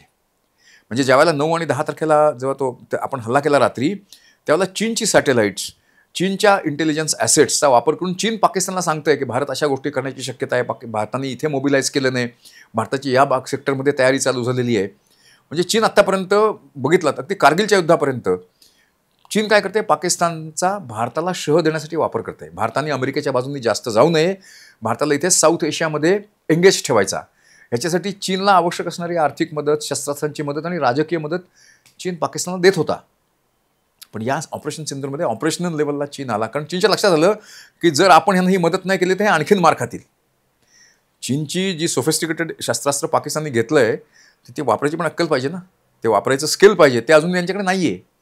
म्हणजे पाकिस्तानची आर्मी प्रोफेशनल आर्मी असली, डिसिप्लिन आर्मी असली तरी आता टेक्नॉलॉजी लढाई करण्याच्या पद्धतीमध्ये इतक्या मोठ्या प्रमाणावरती आलेली आहे की चीनच्या लक्षात आलं, अरे आपण जर ह्यांना मदत केली तर ते आणखीन मार खातील.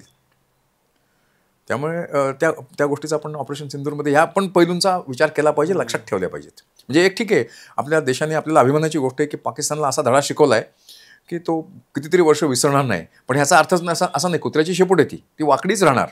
ठीक आहे, पण पुढच्या वेळेला टेररिस्टना सपोर्ट करायच्या वेळेला किंवा हल्ला करायच्या वेळेला पाकिस्तान 10 वेळा विचार करेल.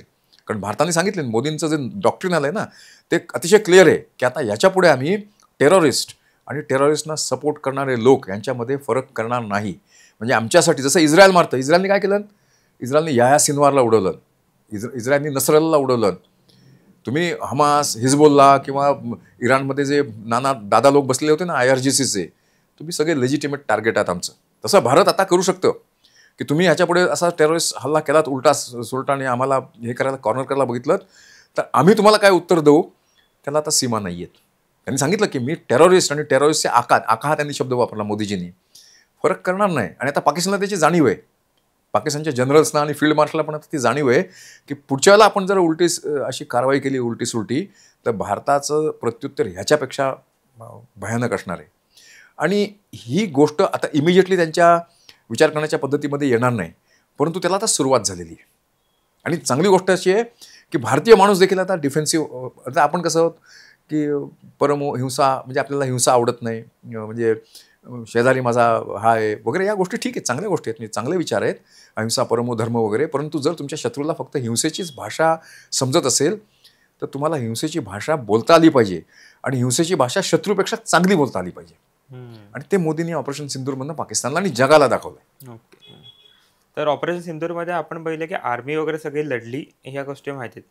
काही गोष्टी आपल्याला भारताच्या आतमध्ये होत होत्या, त्याबद्दल जरा बोलूयात. की मीडियावर आपण बातम्यांमध्ये बघत होतो नक्की काय होतंय, पाकिस्तानचा हा बेस उडवला, भारताने हे केलं किंवा भारतावर हे ड्रोन्स आले, सगळं बातम्यांमध्ये दिसत होतं. त्या गोष्टींमध्ये काही ठिकाणी मीडिया फॉल्स इन्फॉर्मेशन पण स्प्रेड करते. तर या फॉल्स इन्फॉर्मेशन स्प्रेडचा काय परिणाम होतो का त्या युद्धाच्या ठिकाणी, किंवा आपल्याला जी माहिती मिळते ती खोटी आहे त्याचा फक्त TRP साठी वापर केला जाणं कितपत योग्य आहे? पूर्णपणे अयोग्य आहे. उत्तर सोपं आहे, परंतु काय माहिती आहे का, आपण लोकशाही प्रधान देश आहोत. म्हणजे आपली जी पद्धती आहे, म्हणजे आपली आर्मी आहे ती आपल्या राष्ट्रीय किंवा राजकीय नेतृत्वाच्या खाली काम करते, त्यांच्या आदेशाप्रमाणे काम करते, ती आपली व्यवस्था आहे. आता लोकशाहीचे जे काही स्तंभ आहेत ना त्यातला एक स्तंभ म्हणजे तुमची मीडिया आहे. ठीक आहे, आणि त्या स्तंभाचं राष्ट्राच्या आणि समाजाच्या जीवनामध्ये महत्त्व आहे. आपण कसं आहे, आपल्या लोकशाहीमध्ये तेवढी डेप्थ आहे की मीडियामध्ये अपप्रचार झाला किंवा मीडियामध्ये म्हणजे इमॅच्युअर रिॲक्शन आली तर आपली लोकशाही एवढी मॅच्युअर आहे, किंवा आपल्या व्यवस्था आहेत, संरक्षणाच्या व्यवस्था आहेत त्या एवढ्या मॅच्युअर आहेत की ते गृहीत धरून देखील आपण आरामात काम करू शकतो. म्हणजे आता तुझा जन्म किती सालचा आहे मला माहिती नाही, पण 1999च्या कारगिलच्या युद्धामध्ये वाजपेयी साहेबांनी कॅमेरे युद्धभूमीवरती जाऊ दिले. ठीक आहे, कारगिलच्या युद्धामध्ये जाऊ दिले. तोपर्यंत साधारणपणे अशी कन्व्हेन्शन आहे, म्हणजे आज इस्रायल गाझापट्टीमध्ये कुठल्याही बाहेरच्या फॉरेन करस्पॉन्डंटना किंवा मीडियाला जाऊ देत नाही. परंतु वाजपेयी साहेबांनी तो धाडसी निर्णय घेतला 1999मध्ये. त्याचे बरेच फायदे झाले, त्याचे तोटेही झाले. 26/11चा जो हल्ला झाला त्यावेळेला मला वाटतं NDTV कुठला तरी एक टेलिव्हिजन नेटवर्क लाईव्ह शूटिंग करत होतो आणि त्याचा वापर करून त्यांचा पाकिस्तानचा जो कंट्रोलर होता तो त्यांना सूचना देत होता की इकडे पोलीस येत आहेत, तिकडे आर्मी येते, या गोष्टी. त्यामुळे ऑपरेशनल सेटिंगमध्ये कधी कधी मीडियाचं डायरेक्ट इंटरव्हेन्शन हे तुम्हाला नुकसान करू शकतं. परंतु जर एकूण तू सगळं बघितलंस, म्हणजे पिक्चर बघितलंस भारताचं, कसं आहे, इन्फॉर्मेशन टेक्नॉलॉजी आहे, कम्युनिकेशन टेक्नॉलॉजी आहे, ती तुम्ही थांबवू शकत नाही आणि लोकशाहीमध्ये प्रत्येकाला हा अधिकार दिलेला आहे. आता भारतीय माणसामध्ये किंवा नागरिकांमध्ये ती मॅच्युरिटी येणं आवश्यक आहे. म्हणजे मीडियाने जरी चुकीची बातमी दिलं तरी माझा याच्यावरती विश्वास नाही. जेव्हा भारत सरकार सांगेल की भारताची 2 विमानं पडली, 1 विमान पडलं किंवा काही विमानं पडले नाही, त्याच वेळेला मी त्याच्यावरती विश्वास ठेवेल. ही मॅच्युरिटी भारतीय नागरिकांमध्ये हळूहळू यायला लागलेली आहे. त्याला वेळ लागतो, it's a work in progress. ती एका रात्रीत ह्या गोष्टी घडू शकत नाहीत. आणि मीडियाला देखील थोडंसं त्याला काय म्हणतात ना, इंट्रोस्पेक्शन करणं. म्हणजे तुम्हाला TRP पाहिजे, त्या चॅनलच्या आधी मी माझ्या चॅनलवरती बातमी आली पाहिजे, ही स्पर्धा आहे. त्या स्पर्धेच्या जगात त्यांनाही जगायचं आहे. तुम्ही देखील त्या मीडियाच्या स्पर्धा म्हणजे याच्यामध्ये स्पर्धेमध्ये असणार आहे त्या पॉडकास्टर्सच्या. त्यामुळे तुमचं पण हेतू असतो की माझा पॉडकास्ट चांगला असला पाहिजे. ते सगळं ठीक आहे, परंतु काही लक्ष्मण रेषा असतात, खास करून संरक्षणाच्या बाबतीत. म्हणजे त्याला म्हणतात ना, त्याला सेल्फ डिसिप्लिन पाहिजे आणि लोकशाहीमध्ये ते अभिप्रेत आहे. सेल्फ डिसिप्लिन, मीडियाला सेल्फ डिसिप्लिन पाहिजे, राजकारणी लोकांना सेल्फ डिसिप्लिन पाहिजे. म्हणजे आता आपल्या पार्लमेंटमध्ये डिबेट झालं. आता तुझं काय मत आहे मला माहिती नाही, डिबेटची लेवल काय होती, पण माझ्या मते ते डिबेट शॅलो होतं. म्हणजे कसं, आपण कोणाच्या इंटेग्रिटीवरती, कोणाच्या हेतूवरती आपण प्रश्नचिन्ह करत नाही आहोत. परंतु मी मगाशी म्हटलं, लोकशाहीमध्ये संरक्षण व्यवस्था ही राजकीय नेतृत्वाच्या आधिपत्याखाली काम करते. तर ते राजकीय नेतृत्व पण एनलायटन्ड पाहिजे. की नुसताच तुमचा रक्षामंत्री किंवा तुमचा पंतप्रधान किंवा तुमचा परराष्ट्र व्यवहार मंत्री ह्याला डिफेन्सची माहिती पाहिजे असं नाही. तुमच्या अपोजिशनमध्ये जे लीडर्स बसलेले आहेत त्यांना पण संरक्षण या विषयाबद्दल चांगली माहिती पाहिजे. आणि कुठली माहिती आपण पब्लिकली त्याच्याबद्दल चर्चा करू शकतो आणि कुठलीही चर्चा त्याच्यात करायची नाही, ह्याचं विवेक किंवा ह्याचं भान पाहिजे. त्यामुळे आपल्याकडे काय होतं, संरक्षण हा विषय ना राजकारणामध्ये फार पटकन आणला जातो. आणि तो राजकारणामध्ये किंवा समाजकारणामध्ये आला की मीडियाला मग मोकळं रान मिळतं. आणि आपल्याला माहिती आहे की मीडिया पण आयडिओलॉजिकली बायस्ड आहे. कोणी प्रो एस्टॅब्लिशमेंट असतात, कोणी अँटी एस्टॅब्लिशमेंट असतात. त्यामुळे जे अँटी एस्टॅब्लिशमेंट आहेत ते निगेटिव्ह गोष्टी आणायला बघतात की किती विमानं पडली, किती सैनिक मेले, काय तुमचं नुकसान झालं वगैरे गोष्टी. प्रो एस्टॅब्लिशमेंट असतात ते या गोष्टींकडे दुर्लक्ष करतात. परंतु नागरिकांनी पण तो विवेक सांभाळला पाहिजे आणि राजकारणी लोकांनी खास करून तो विवेक सांभाळायला पाहिजे. याच मीडियाचा पण चांगल्या कामासाठी म्हणजे युद्धाच्या वेळी कसा वापर करू शकतो? नाही, कसं आहे, तुम्हाला म्हणजे मीडियाचा वापर तुम्हाला तो आता पहिलं म्हणजे काय ना, पहिलं साधारणपणे कुठली गोष्ट लपवू नये, कारण truth has a dirty habit of coming out in the open. त्यामुळे तुम्ही, आणि मला खात्री आहे की काही दिवसानंतर म्हणजे हे झाल्यानंतर मिनिस्ट्री ऑफ डिफेन्स याचा ऑफिशियल हे सांगेल. युद्ध चालू असतं त्यावेळेला काही माहिती तुम्हाला कंट्रोल करणं आवश्यक असतं. कारण उगाच काय असतं देशामध्ये, मग उगाच ज्याला रुमर मॉंगरिंग म्हणतात किंवा अफवा पसरवायच्या की दिल्लीवरती हल्ला होणार आहे, मुंबईवरती हल्ला होणार आहे. आता कसं आहे, भारतामध्ये फ्रीडम ऑफ एक्सप्रेशन असल्यामुळे शब्दांना काही किंमत नाही, तुम्ही कुठेही काही बोलू शकता, तो तुमचा अधिकार आहे. परंतु त्याच्या संरक्षण व्यवस्थेला त्याची क्षती पोचू शकते. ठीक आहे ना. तर त्यामुळे आपण कसं आहे की या मीडियाला कंट्रोल करायचा नाही, परंतु मीडियाला एक रेग्युलर माहिती देत जायची की काल रात्री काय झालं, काय 24 तासामध्ये काय झालं, ती ऑथेंटिक माहिती द्यायची, पुराव्यासकट माहिती द्यायची. म्हणजे त्यांना संभ्रम निर्माण करण्यासाठी संधी कमी मिळते. खास करून आता ज्या एस्टॅब्लिश्ड मीडिया आहेत, मोठे मोठे न्यूजपेपर्स आहेत, मोठे मोठे मीडिया हाऊसेस आहेत, ते साधारणपणे बॅलन्स्ड रिपोर्टिंग करतात. परंतु ज्यांना TRP एक्स्ट्रा आणायची असते ते लोक कधी कधी उतावळेपणा दाखवून त्यांना ज्या सूत्राकडनं आले ती बातमी ते देऊन टाकतात. अरे माझा त्याच्याकडे ओळख, त्यांनी असं सांगितलं, इकडून असा इनपुट आला. त्यामुळे युद्धामध्ये तुम्हाला जर मीडियाचा वापर करायचा असेल ना, तर तो फार म्हणजे योजनाबद्ध पद्धतीने केला पाहिजे. म्हणजे मीडिया आहे तर तसं बघितलं तर फोर्स मल्टिप्लायर असू शकतं. ठीक आहे, कसं ते सांगतो. आज हमासच्या बाजूनी पाश्चिमात्य का देश आहेत, सगळे पाश्चिमात्य देश पाश्चिमात्य मीडिया, अकॅडमिया, युनिव्हर्सिटीच्या वरती ह्याच्यामध्ये निदर्शनं होत आहेत इस्रायलच्या विरुद्ध. का तर हमासनी किंवा अँटी इस्रायल जी लॉबी आहे त्यांनी मीडियाला फार सुंदर पद्धतीने मॅनेज केलेलं आहे. ठीक आहे, तुम्हाला पण ती आर्ट आहे, ती आर्ट आहे.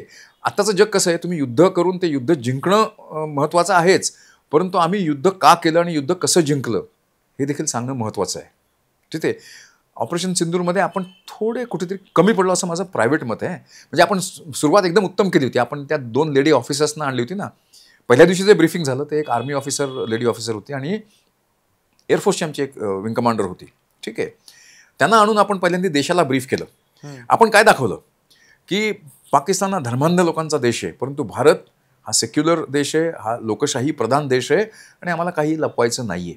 ठीक आहे, परंतु पुढे आपण स्ट्रॅटेजिक कम्युनिकेशनमध्ये कुठेतरी कमी पडलो. आणि हे सैन्याचं काम नसतं. स्ट्रॅटेजिक कम्युनिकेशन हे तुमच्या राज्यकर्त्यांनी करायचं असतं, खास करून तुमच्या डिप्लोमॅट्सनी करायचं असतं, तुमच्या फॉरेन अफेअर्स मिनिस्ट्रीनी करायचं असतं, तुमच्या समाजातल्या नेतृत्वाने करायचं असतं, राजकारणातल्या नेतृत्वाने ते करायचंच असतं. स्ट्रॅटेजिक कम्युनिकेशन म्हणजे पहलगामच्या हल्ल्याचा आम्ही हा जवाब अशा पद्धतीने का देतो आहोत, ह्याची कारणं काय, आम्ही ऑपरेशन कसं कंट्रोल करतोय आणि आमचा हेतू काय आहे हे स्पष्टपणे जगाला सांगण्याची आवश्यकता असते. आणि मॉडर्न ह्याच्यामध्ये आहे. आज इस्रायल तिथे कमी पडतंय. त्यांची स्टोरी, त्यांची बाजू आहे ते सांगण्यामध्ये कमी पडते. म्हणजे हमासनी हल्ला केलं, हमासनी त्यांचे 1200 नागरिक मारलं, अतिशय क्रूरपणे मारलं, पण तरी पण आज सिंपथी हमासच्या बाजूने आहे. कारण हमासनी त्यांचं जे प्रॉपगांडा म्हणतात की याला इन्फॉर्मेशन वॉरफेअर म्हणतात ना, ते फार चांगल्या पद्धतीने केलेलं आहे. त्यामुळे भविष्यामध्ये भारताला या गोष्टीकडे पण विचार करायला लागेल. या गोष्टीमध्ये आपण एक्सपर्टीज आहे, आपण तयार करतोय, पण ह्याच्यावरती फोकस द्यायला लागेल की मीडियाला. आणि आजकालची कशी आहे, सोशल मीडिया ही इन्स्टंट मीडिया आहे. म्हणजे तुम्ही विचार करून 24 तासानंतर आम्ही आमची गोष्ट सांगू, नाही, तुम्हाला इमिजिएटली तुमची बाजू सांगायला लागते आणि त्याच्यासाठी तुम्हाला ती मॅनपॉवर तयार करायला लागते. तुम्हाला गंमत वाटेल, आपण 5-6 तारखेला जो हल्ला केला ना पाकिस्तानवरती, सकाळी 3:30 वाजता पाकिस्तानने सांगितलं जगाला की आम्ही 5 विमानं भारताची पाडलेत. ते जुने व्हिडिओ फुटेज दाखवत होते. म्हणजे कधी एक मे 2024मध्ये जोधपूरच्या शेजारी विमान पडलं होतं MiG-29, त्याचं ते फुटेज दाखवत होते. पण त्यावेळेला जो बघणारा असतो ना, त्याची मानसिकता नसते की मी ही ऑथेंटिक आहे की नाही, ह्याचं चेक करूया, असं काही नसतं कोणाच्या मनामध्ये. बघितलं, बारे 5 विमानं पडली. म्हणजे त्यांनी स्ट्रॅटेजिक कम्युनिकेशन पाकिस्ताननी पहिल्यांदा भारताच्या पेक्षा जरा चांगलं केलं. ठीक आहे, कधी त्याच्यामुळे म्हणून मुनीरला त्यांनी ट्रम्पनी जेवायला बोलावलं असेल, तो गमतीचा भाग सोडून दे. परंतु आपल्याला आपले जे काय 25-27 जे आपले मेंबर्स पार्लमेंट 12-13 देशांमध्ये पाठवायला लागलं, याचं कारण काय? भारताने ऑपरेशन सिंदूर का केलं लक्षात घे. मोदींनी प्रेसिडेंट पुतीनला ऑन कॅमेरा सांगितलं आहे, your excellency, this is not an era of war. Ukraine आणि रशियाच्या लढाईमध्ये जेव्हा त्याच्यानंतर लढाई चालू झाल्यानंतर जेव्हा आपले मोदी साहेब पुतीनना भेटले होते की this is not an era of war.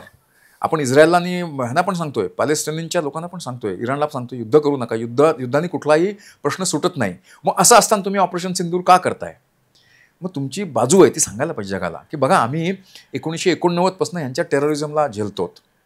तुला आता मी थोडं विषयांतर करून सांगतो की 1989 पासून काश्मीर खोऱ्यामध्ये, म्हणजे गेले जवळजवळ 35-36 वर्ष, वी आर लिटरली ब्लीडिंग. म्हणजे कसं आहे माहिती आहे का, आता ते कमी झालेत कारण आपल्या आर्मीने फार रोबस्ट असं तिथे हे केलेलं आहे, सिक्युरिटी ग्रीड तयार केलेलं आहे आणि आपण त्या टेररिस्टना मारतोय. पण तू मगाशी प्रश्न विचारलास, त्यांच्यामध्ये अजूनही ती कुवत आहे. आता रोज करत नाहीत, पण अधूनमधून ते हल्ले करण्याची क्षमता थ्रू टेररिस्ट त्यांच्यामध्ये आहे. ठीक आहे, 1989 ते 2003-04 पर्यंत आपण दरवर्षी तुला आश्चर्य वाटेल, आर्मीचे आपले जवळजवळ 100 जवान वीरगतीला प्राप्त होत होते त्या काश्मीरच्या काउंटर इन्सर्जन्सी ऑपरेशनमध्ये. कारण आपण त्या चॅलेंजला तयार नव्हतो मानसिकदृष्ट्या. असं म्हणतात ना, असं म्हणतात, माझं असं मत नाही आहे की, पण भारतीय माणसाच्या विचार करण्याच्या पद्धतीमध्ये थोडं स्ट्रॅटेजिक म्हणजे डेप्थ पाहिजे, ती नाही आहे. म्हणजे कसं आहे की दूरचा विचार केला पाहिजे. मग सांगितलं ना, शत्रूची ताकद काय आहे, आपली ताकद काय, दूरवरचा विचार केला पाहिजे. 10-15 वर्षानंतर संरक्षणाच्या दृष्टीने आपली काय व्यवस्था असली पाहिजे, आपल्याकडे काय शस्त्रास्त्र पाहिजेत, आपला कोण मित्र आपण कसा कल्टिवेट करायचा. त्यांचं दुसऱ्या भाषेमध्ये सांगायचं ना, तर बघ आपण म्हणजे खैबर खिंडीतला माहिती आहे, पाकिस्तान आणि अफगाणिस्तानच्या मध्ये खैबर खिंड आहे. भारतावरती जे मध्ययुगीन जे हल्ले झाले ते सगळे खैबर खिंडीमध्ये झाले. खिंडीमध्ये ते आक्रमक आले. जे काम आपण खैबर खिंडीमध्ये 200-300 सैनिकांना घेऊन करू शकतो किंवा करायला पाहिजे होतं, ते आपण काम तिथे कधीही केलं नाही. आपण ते पानिपतच्या रणांगणावरती करायला बघितलं 2-3 लाख सैनिक घेऊन. हा इतिहास झाला. अलीकडलं उदाहरण द्यायचं, अलीकडलं उदाहरण मी टेररिझमच्या संदर्भातच बोलतोय. तुम्ही म्हणाल की विषयांतर होते का? नाही. आपण 71च्या युद्धामध्ये पाकिस्तानचे 94,000 प्रिझनर्स ऑफ वॉर पकडले होते, युद्धबंदी. आपण त्या युद्धबंद्यांचा वापर करून, त्याला बार्गेनिंग चिप म्हणतात ना, त्यावेळेला तसा वापर करून आपण काश्मीरचा प्रश्न त्यावेळेला सोडवायला पाहिजे होता. पाकिस्तान घुटण्यावरती, पाकिस्तानची 1/4 आर्मी आपल्याकडे कैद होती. आपण सांगू ते पाकिस्तानने केलं असतं. आपण दुर्दैवाने त्यावेळेला केलं नाही. म्हणजे जे आर्मीनी रणांगणावरती कमावलं होतं 16 दिवसामध्ये, ते आपण शिमल्यामध्ये जून 1972 गमावलं. म्हणजे ठीक आहे, आपली एक इमेज आहे, छबी आहे की उदार मताची लोक आहेत, त्यांनी 94,000 प्रिझनर्स ऑफ वॉर सोडून दिले. ही एक चांगली गोष्ट आहे. परंतु आपण थोडं वेगळ्या पद्धतीने विचार केला असता, स्ट्रॅटेजिकली विचार केला असता की काश्मीर ह्याच्यावरती जर पाकिस्तान आपल्याला भविष्यामध्ये, ह्याला तुम्हाला म्हणजे हे रॉकेट सायन्स नाही, भविष्यामध्ये देखील पाकिस्तान काश्मीर खोऱ्यावरनं भारताला त्रास देणार आहेच. कारण त्यांचं म्हणणं आहे पार्टिशन झालं, धर्माच्या तत्वावरती झालं, काश्मीरच्या खोऱ्यामध्ये 95% मुसलमान आहेत, तर मग ते भारतात का पाकिस्तानमध्ये का नाही? ठीक आहे, त्याच्या इतिहासात आपण जायला नको. परंतु आपल्याला माहिती आहे की पाकिस्तान हा मुद्दा सोडणार नाही. मग पण त्यांना सोडायचं असेल, शेवटी बळी तो कानपिळी. आज हमासने ते इस्रायलचे 50 बंदी केलेत, इस्रायल घुटण्यावरती येत आहे. ठीक आहे, जंग पछाडते इस्रायल गेले 20 महिने, पण त्यांचं हमास अजूनही सरेंडर होत नाहीये. आपल्याकडे 93,000 पाकिस्तानचे कैदी होते. पाकिस्तानला सरळ सांगायचं की काश्मीरचा प्रश्न सोडवणार असाल, लिहून देणार असाल की आता आमचा काश्मीरचा काही संबंध नाही, आम्ही तयार आहोत त्याला, तर तुमचे आम्ही युद्ध कधी सोडतो. ते युद्ध कधी न सोडण्यासाठी आणखीन एक दुसरं कारण होतं, पण ते विषयांतर होईल. त्यांनी इतके अत्याचार त्यावेळच्या ईस्ट पाकिस्तानमध्ये केले होते ना, त्यांच्या सिनियर आर्मीच्या लिडरशिपलाही माझं प्रायव्हेट मत आहे, आपण त्यांचं कोर्ट मार्शल करायला पाहिजे होतं. इतके त्यांनी अनन्वित अत्याचार, ज्याला म्हणतात ना, म्हणजे ज्याला एथनिक क्लिन्सिंग म्हणतात, तसं केलं होतं. म्हणजे रेप, लूट, व्हायोलन्स. आणि आता तो इतिहास झाला. इतिहासापासून आपण इतिहास अंडू करू शकत नाही. झालं तर झालं इतिहासामध्ये, पण त्या इतिहासामधनं आपण भविष्यासाठी योग्य तो धडा घेतला पाहिजे. पाकिस्तानच्या बरोबर आपण लेचीपेची भूमिका घेऊन चालणार नाही. वाघा बॉर्डरला जाऊन आम्ही मेणबत्त्या लावतो, मग पाकिस्तानच्या लोकांच्या विचार करायच्या पद्धतीमध्ये बदल, हा सगळा बकवास आहे. पुढचे 50-100 वर्ष आपल्याला एवढी ताकद निर्माण केली पाहिजे, किंवा आहे आपल्याकडे ताकद, टेक्नॉलॉजी वापरून. आपल्याकडे पैशाला कमी नाही. आपण पाकिस्तान 380 बिलियनचा वगैरे त्यांची इकॉनॉमी आहे. आपली इकॉनॉमी किती आहे? 4.2 ट्रिलियन्स, 10 पट मोठी आपली इकॉनॉमी. आपण काही गोष्ट करू शकतो. आणि पाकिस्तान पुढचे 50-100 वर्ष सरळ वागणार नाही, हे गृहीत धरूनच आपण सगळी व्यवस्था किंवा रचना केल्या पाहिजेत. ऑपरेशन सिंदूरमधनं हा सगळ्यात मोठा लेसन आपण, म्हणजे तो आपल्या सिस्टममध्ये आला पाहिजे, विचार करायच्या पद्धतीमध्ये आला पाहिजे. तर ऑपरेशन सिंदूरमध्ये आपण बघितलं की सैनिक लढले आहेत, पण ते बॉर्डरवरचं झालं. भारताच्या आतमध्ये सुद्धा काही लढाया चालूच आहेत, नक्षलवादी असू देत किंवा स्लीपर सेल्स असू देत. तर त्यानंतर भारताचे नागरिक घाबरलेले अशा कारणाला की आपल्या आजूबाजूला सुद्धा कुठेही स्लीपर सेल असू शकतात. आता युद्ध झालंय आणि ते जर आता जागले, जसं की आपण हॉलिडे पिक्चर बघितलं असेल, त्याच्यामध्ये दाखवलंय 40 स्लीपर सेल कुठनं येतात आणि बॉम्ब वगैरे लावायला बघतात. तसं ॲक्च्युली असेल का? आपल्यामध्येही स्लीपर सेल्स असतील का? कारण परवा अजून एक माझ्या व्हिडिओ निदर्शनास आलेला होता, लेह लडाखमधला. इथे बायकिंग करायला जातात राईडसाठी माणसं. तिथे एक माणूस राईड करताना त्याला एक मुलगी हात दाखवते की मला ते पुढपर्यंत सोड म्हणून, आणि ती एकटीच असते आणि त्याला मध्येच कुठेतरी रस्त्यात 2 किलोमीटर पुढे थांबवते आणि मायरा नावाशी धावत निघून जाते. मग कशावरनं ती खरंच गरजू होती का ती स्लीपर सेल होती? म्हणजे असा धोका कुठेही असूच शकतो ना.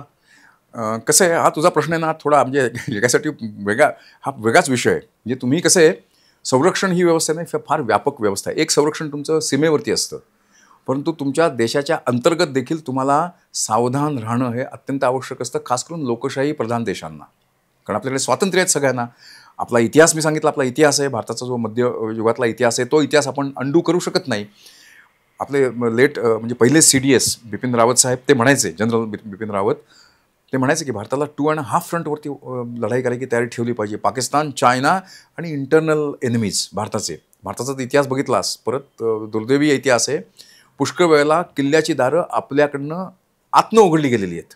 ठीक आहे, शत्रूंनी हल्ला केला किल्ल्यावरती, पण आतनंही दारं उघडणारे आपल्याकडे आहेत. परंतु आपण ते गृहीत धरूनच आपण आपल्या व्यवस्था केल्या पाहिजेत. मग ह्याच्यामध्ये नागरिकांनी सतर्क राहिलं पाहिजे, नागरिकांनी सावधान राहिलं पाहिजे, लक्ष ठेवलं पाहिजे. संरक्षण हे फक्त सैनिकाचं काम नाही आहे. ठीक आहे, संरक्षण हे फक्त पोलिसाचं काम नाही आहे. पोलिसांना मदत करणं हे नागरिकांचं काम आहे. तुम्हाला नागरिकांना ते प्रत्यक्ष शस्त्र घेऊन लढायची आवश्यकता नाही आहे. परंतु तुम्ही जर तुमचे आईज, इयर्स आणि तुमचं डोकं जर उघडं ठेवलं ना, तर तुम्हाला समाजामध्ये आसपास काय चाललं आहे ते दिसलं की ती इन्फॉर्मेशन तुम्हाला जर संशयास्पद वाटली तर पोलिसांकडे जाऊन सांगितलं पाहिजे. पोलीस त्यांना लिमिटेशन्स आहेत. त्यांना जेव्हा इनपुट्स येतील, इंटेलिजन्स इनपुट्स येतील, त्याच वेळेला ते काम करू शकतात. आता तो जो लेहमधला इन्सिडेंट सांगितलास तो मी बघितलेला नाही आहे, त्यामुळे मी जास्त करू इच्छित नाही त्याच्यावरती कॉमेंट कुठलाही. परंतु आपण तयार पाहिजे. आणि आपणच नाही, कुठल्याही लोकशाही प्रधान देशामध्ये जेव्हा तुम्हाला पूर्ण स्वातंत्र्य असतात नागरिकाला कुठलीही गोष्ट करण्याची, त्यावेळेला तुम्ही व्हल्नरेबल असता. आणि तुमची सगळी व्यवस्था अशी पाहिजे की तुम्ही टेक्नॉलॉजी वापरली पाहिजेत. आणि ती आता टेक्नॉलॉजी आहे, तुमच्याकडे टेक्नॉलॉजीचा वापर करून तुम्ही या गोष्टींची ही करू शकता, काळजी घेऊ शकता.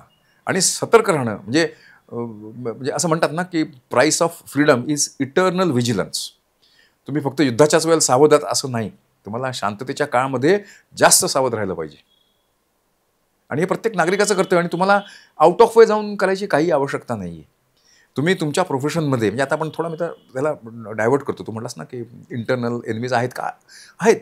काही आता म्यानमारमधनं ते आलेले आहेत, निर्वासित आलेत, बांगलादेशमधून निर्वासित येतात. पण त्यांना वोटर्स कार्ड आणि आधार कार्ड त्यांची कशी बनतात रे? कुठेतरी आपल्या सिस्टममध्ये करप्शन करून त्यांना ही कार्डं दिली जातात. म्हणजे ज्याला म्हणतात ना चंद टक्के के लिए, म्हणजे फॉर अ फ्यू ₹1000 आपला जर आपली व्यवस्था इतकी जर म्हणजे ते आपल्याकडे लक्षात घ्या, अजूनही किती आपल्या व्यवस्थेने प्रयत्न केला तरी अजूनही भ्रष्टाचार हा भारताचा म्हणजे शांततेच्या काळातला सगळ्यात एक नंबरचा एनिमी आहे असं मला वाटतं. जेव्हा तो ह्याच्यातला बांगलादेशी नागरिक तुमच्या ह्याच्यामध्ये कुठे जम्मूमध्ये असू दे, केरळमध्ये किंवा वेस्ट बेंगॉलमध्ये, त्याच्याकडे वोटर्स कार्ड येतं कुठनं? त्याला काहीतरी डॉक्युमेंट्स तयार करायला लागतात. त्याला बर्थ सर्टिफिकेट लागत असेल, त्याला स्कूल लिव्हिंग सर्टिफिकेट, हे भारतामध्ये अजूनही पैसे घेऊन लोक मॅन्युफॅक्चर करून देतात. इथे आपण व्हल्नरेबल आहोत, लक्षात घे. ते सैनिकाचंच फक्त कर्तव्य नाही भारतासाठी तिथे आपलं प्राणांचं हे करणं सीमेवरती. हा जो नागरिक आहे तो सरकारी नोकर आहे, किंवा त्याला सरकारी नोकर किंवा निम्न सरकारी ह्याच्या व्यवस्थेमधला माणूस आहे की जो ही सर्टिफिकेट्स किंवा ही डॉक्युमेंट्स त्याला देतोय. आणि ह्याच्यावरती लक्ष पाहिजे. ठीक आहे, आपण किती आतल्या बाजूने किती स्ट्रॉंग किंवा किती वीक राहू असू हे आपल्यावरती अवलंबून आहे. तुम्ही तुमच्यावरती जंतूंचा हल्ला होणार, पण तुम्ही जर योगा केलात, फिजिकल फिटनेस ठेवलात, तर तुमच्यावरती जंतूंचा हल्ला झाला तरी तुमच्या शरीरामध्ये ती क्षमता पाहिजे की त्या जंतूंचा हल्ला आपण परत करू शकतो. त्यामुळे भारताला अशा म्हणजे लोकशाहीची तत्त्व न सोडता अशा व्यवस्था समाजाला आणि या एज्युकेशनमधनं मुलांना, नागरिकांना सेन्सिटाईज केलं पाहिजे की बा लक्ष ठेवा. लक्षात घे, पूर्वी, आता त्या गोष्टी होत नाहीत, पण पूर्वी एक 15-20 वर्षांपूर्वी कोणीही कुठल्याही ज्याला म्हणतात ना की बसमध्ये पॅकेट राहिलं आहे, ट्रेनच्या कंपार्टमेंटमध्ये पॅकेट राहिलं, इमिजिएटली येऊन पोलिसांना सांगायचे की कोणतरी तिथे त्याचा क्लेमंट नाही आहे, कोणाचं तरी हे बॉक्स किंवा कोणाचं तरी लगेज पीस आम्हाला तिथे दिसतोय. ठीक आहे, म्हणजे तुम्ही सावध आहात. मग तुम्ही सावध राहिलात की मग पोलीस त्यांची पुढची कारवाई करतील. की पण त्यांना कोणते सांगितलं पाहिजे की बाबा अमुक अमुक बसमध्ये एक बेवारशी बॅग आहे. ते भले त्या 99% त्या बॅगेमध्ये ती कोणती विसरभोळा माणूस विसरून गेलेला असतो, पण 1% चान्स असतो कोणतरी देशाचा शत्रू त्याच्यामध्ये काहीतरी उलट्या सुलट्या गोष्टी करून ठेवून जातो. बरोबर. ठीक आहे, म्हणून सावध राहिलं पाहिजे. म्हणून ते जे आतले जे देशाचे शत्रू आहेत ना, याला असंतले निखारे म्हणतो, ते त्यांची विचार करायची पद्धत आहे. ते भारताच्या स्वातंत्र्यांचा फायदा घेणार लोकशाहीच्या. पण आपण जर नागरिकांनी सावधपणा दाखवला तर ते आपण मॅनेज करू शकतो. मग आपण अशा गोष्टींपासून वाचण्यासाठी किंवा आपल्या स्वतःला डेव्हलप करण्यासाठी अशी कोणती पुस्तकं किंवा कॉन्टेंट रेकमेंड कराल जो आपण कन्झ्युम केला पाहिजे? मी तरुण पिढीला म्हणून खास हे देईन. तुम्हाला कसं आहे माहिती आहे का, तुम्ही लोक फार लकी आहात. ठीक आहे, म्हणजे I consider your generation as the luckiest generation in independent India. का? तुमच्या आता दोन ब्रह्मास्त्र आहेत, इन्फॉर्मेशन टेक्नॉलॉजी आणि कम्युनिकेशन टेक्नॉलॉजी. तुम्हाला कुठलीही माहिती काढण्यासाठी लायब्ररीत जायला लागत नाही, कॉलेजमध्ये जायला लागत नाही, किंवा कुणाकडे जायला लागत नाही. गुगल आंटीला विचारा की ती माहिती तुम्हाला सगळी मिळते आहे. परंतु ह्याच्यामध्ये इन्फॉर्मेशन ओव्हरलोड असतो. इन्फॉर्मेशन ओव्हरलोड कसा असतो की नको तेवढी इन्फॉर्मेशन तुमच्या डोमेनमध्ये येते, तुमच्या मोबाईलमध्ये येते, तुमच्या टी व्हीवरती येते, तुम्ही न्यूजपेपरमध्ये येता. तर थोडं ज्याला सिच्युएशनल अवेअरनेस म्हणतात तो आपण आपल्या युवा पिढीने निर्माण केला पाहिजे. म्हणजे अमुक अमुक गोष्ट घडली आहे, त्या गोष्टीचे हे डिटेल्स आहेत, परंतु ह्याच्या पाठीमागे जाऊन थोडा विचार करायची आपण सवय लावली पाहिजे. म्हणजे तुला एक छोटं उदाहरण देतो. रशिया युक्रेनमध्ये गेला तोपर्यंत आपल्याकडे पेट्रोल मला वाटतं ₹80-85 लिटर होतं, आणि रशियाने युक्रेनवरती हल्ला केल्यानंतर ते एका महिन्यात ₹105 जाऊन पोचलं. रशिया कुठे, युक्रेन कुठे, आपल्यापासून हजारो किलोमीटर अंतरावरती 2 देश लढत आहेत, पण त्याची झळ आपल्याला पोचते. आज आपण ग्लोबलाइज वर्ल्डमध्ये राहतो, आणि त्यामुळे तुम्हाला माहिती पाहिजे कुठली गोष्ट कुठल्याही जगाच्या भागामध्ये होऊ दे, त्याचा परिणाम आपल्या देशावरती होऊ शकतो का, आपल्या व्यापारावरती होऊ शकतो का, आपल्या विचार करण्याच्या पद्धतीवरती होऊ शकतो का. ही टेक्नॉलॉजी आल्यानंतर आता आपण करोनाच्या काळात बघितलं, आपण टेक्नॉलॉजीचा चांगला पॉझिटिव्ह वापर केला, आपल्या शिक्षण व्यवस्थेला आपण कोलमडू दिलं नाही, ठीक आहे ना. तर त्यामुळे जो सिच्युएशनल अवेअरनेस आहे ना, त्या तरुण पिढीकडे थोडा जास्त पाहिजे. आणि तुमच्या हातामध्ये ती टूल्स आहेत. कसं आहे, या इन्फॉर्मेशन टेक्नॉलॉजीमध्ये तुम्हाला उल्लू बनवणारे पण भरपूर आहेत. म्हणजे मला एवढे फॉलोअर्स आहेत, माझ्याकडे एवढे हे आहेत, सबस्क्रायबर्स आहेत वगैरे, त्या गोष्टी आपल्या जागी आहेत. परंतु तरुण पिढीने जर वाचायची सवय लावलं ना, वाचायचं नाही, विचार करायचा. या गोष्टीचा अर्थ काय, चर्चा करा आपसात की हमासने हे केलं नाही, इस्रायल आत्तापर्यंत का करू शकत नाही आहे, काहीतरी त्याला लिमिटेशन्स असली पाहिजेत. आणि ज्या बाकीच्या ज्या असतात ना, 30 सेकंदाच्या क्लिप्स असतात, किंवा ते टिकटॉक हल्ली मला वाटतं बंद झाला आहे, परंतु हल्ली ते 30 सेकंदाच्या काय म्हणतात, रील्स त्यांचा आज बोलबाला आहे. ते ॲडिक्टिव्ह आहे. आणि त्याच्यात काय असतं, त्याच्यात तुमचं मनोरंजन नक्की होतं, परंतु त्याच्यामध्ये तुमच्या सायकॉलॉजीला एका विशिष्ट दिशेने नेण्यासाठी एका विशिष्ट प्रकारची रील्सच तुमच्या त्या ह्याच्यावरती सोशल मीडियावरती येत राहतात. तुम्ही तिथे सावध राहिलं पाहिजे. आणि तुम्ही न्यूजपेपर्स वाचा, तुम्ही रिलायबल न्यूज एजन्सीज आहेत त्यांना फॉलो करा, आणि learn to read between the lines. आणि हे ओव्हरनाईट होणार नाही. तुम्ही जेव्हा ही तुमची हॅबिट निर्माण कराल ना, ही सवय झाली पाहिजे वाचायचं आणि विचार करायचा, की अवेअरनेस वाढतो. आणि अवेअरनेस वाढला की तुमची विचार करायची पद्धती बदलली की तुमची रिॲक्शन वेगळी होती. आणि हे कालातीत सत्य आहे. जे जितकं जनरल नॉलेज तुम्हाला, म्हणजे तुमचा एक प्रोफेशन असतो, त्या प्रोफेशन शिवाय तो समजा आय टी सेक्टरमध्ये असेल, be an expert in the I T sector, पण अवेअरनेस ठेव, सिच्युएशनल अवेअरनेस ठेवलाच पाहिजे आजकालच्या युगामध्ये. ओके, खूप मला वेगवेगळ्या प्रकारची आज माहिती मिळाली आहे. इंडो पाक वॉरच नाही तर एक्सटर्नल जे युद्ध चालू आहेत भारताच्या बाहेरही वेगवेगळ्या देशांमध्ये, त्याबद्दलही खूप जास्त माहिती मिळाली. फक्त मलाच नाही तर बघणाऱ्या प्रत्येक माणसालाही माहिती मिळणार आहे. तर अजून एक शेवटचं वाक्य फक्त, की बघणाऱ्यांना एक वाक्य काय सजेस्ट कराल, इंडियन आर्मीमध्ये गेलं पाहिजे की नाही, की काय? नक्की नक्की. मी दोन गोष्टी सांगेन. एक नाही, तुम्हाला सांगितलंस एक, मी 2 गोष्टी सांगेन. एक, प्रत्येकाने विचार करताना राष्ट्राला सर्वोत्तम स्थान दिलं पाहिजे. राष्ट्र माझं सगळ्यात महत्त्वाचं, त्याच्यानंतर माझा समाज, त्याच्यानंतर माझी लोकॅलिटी. समाज म्हणजे आपण महाराष्ट्रात तो महाराष्ट्र महत्त्वाचा, म्हणजे पहिला भारत महत्त्वाचा, नंतर तुमचं राज्य महत्त्वाचं, तुमचा समाज महत्त्वाचा, आणि नंतर ह्याचा म्हणजे माझी वैयक्तिक करिअर आहे, माझं लाईफ आहे, त्या गोष्टी. तुमच्या विचार करण्याच्या पद्धतीमध्ये राष्ट्र सर्वप्रथम, त्याच्यानंतर तुमचं राज्य, त्याच्यानंतर तुमचा समाज. हा अवेअरनेस तुमच्या डोक्यामध्ये पाहिजे. आणि माझं महाराष्ट्रातल्या तरुण युवकांना खास आव्हान आहे, आपली एक अतिशय गौरवशाली अशी परंपरा आहे. काय परंपरा आहे, की आपलं महाराष्ट्र, ठीक आहे, आपली सैन्याची परंपरा आहे. आणि लक्षात घ्या, आपल्याकडे भारताच्या इतिहासाकडे तुम्ही बघितलं तर राजपुती लढले, सीखही लढले, गोरखाज लढले. म्हणजे असं नाही की भारतामध्ये लढाई करणाऱ्या लोकांची कमी आहे, परंतु महाराष्ट्राने जी लढाई केलं ना, शिवाजी महाराजांनी जी लढाई केली, ती एका नैतिकतेच्या पायावरती अवलंबून अशी लढाई होती. ते आपले हिंदवी स्वराज्य त्यांनी स्थापन केली. आपली जी व्हॅल्यू सिस्टम आहे, त्याच्यात आपण धर्म नाही आणायचा. हिंदवी स्वराज्य म्हणजे हिंदूंचा ते असेल त्यावेळेला सेक्युलरिझम वगैरे शब्द नव्हते, परंतु आपल्या हिंदू संस्कृतीची जी व्हॅल्यू सिस्टम आहे, त्या व्हॅल्यू सिस्टमच्या रक्षणासाठी शिवाजी महाराजांनी लढाई केली, ठीक आहे. त्याच्यानंतर पहिला बाजीराव आपल्याला अटकेवरती घेऊन गेला, अटके पार घेऊन गेला. म्हणजे आपली महाराष्ट्राची फार त्याला म्हणजे दैदिप्यमान अशी, ग्लोरियस अशी ही सैन्य क्षेत्रातली परंपरा आहे, असं मला वाटतं. आजकाल थोडी त्याच्यामध्ये, म्हणजे आता आय टी सेक्टर आहे, आपल्याकडे इंडस्ट्री आहे, त्यामुळे महाराष्ट्रीयन युवकाचा कल थोडा कमी झाला आहे की काय, असं मला वाटतं. कदाचित मी चुकतही असेल, परंतु आर्मी करिअर तर आहेच, परंतु प्रत्येक महाराष्ट्राचं नागरिक म्हणून हे योगदान आहे संरक्षण क्षेत्रातलं, ते आपलं ऐतिहासिक, ती आपली परंपरा आहे, ती परंपरा आपण मोडता कामा नये.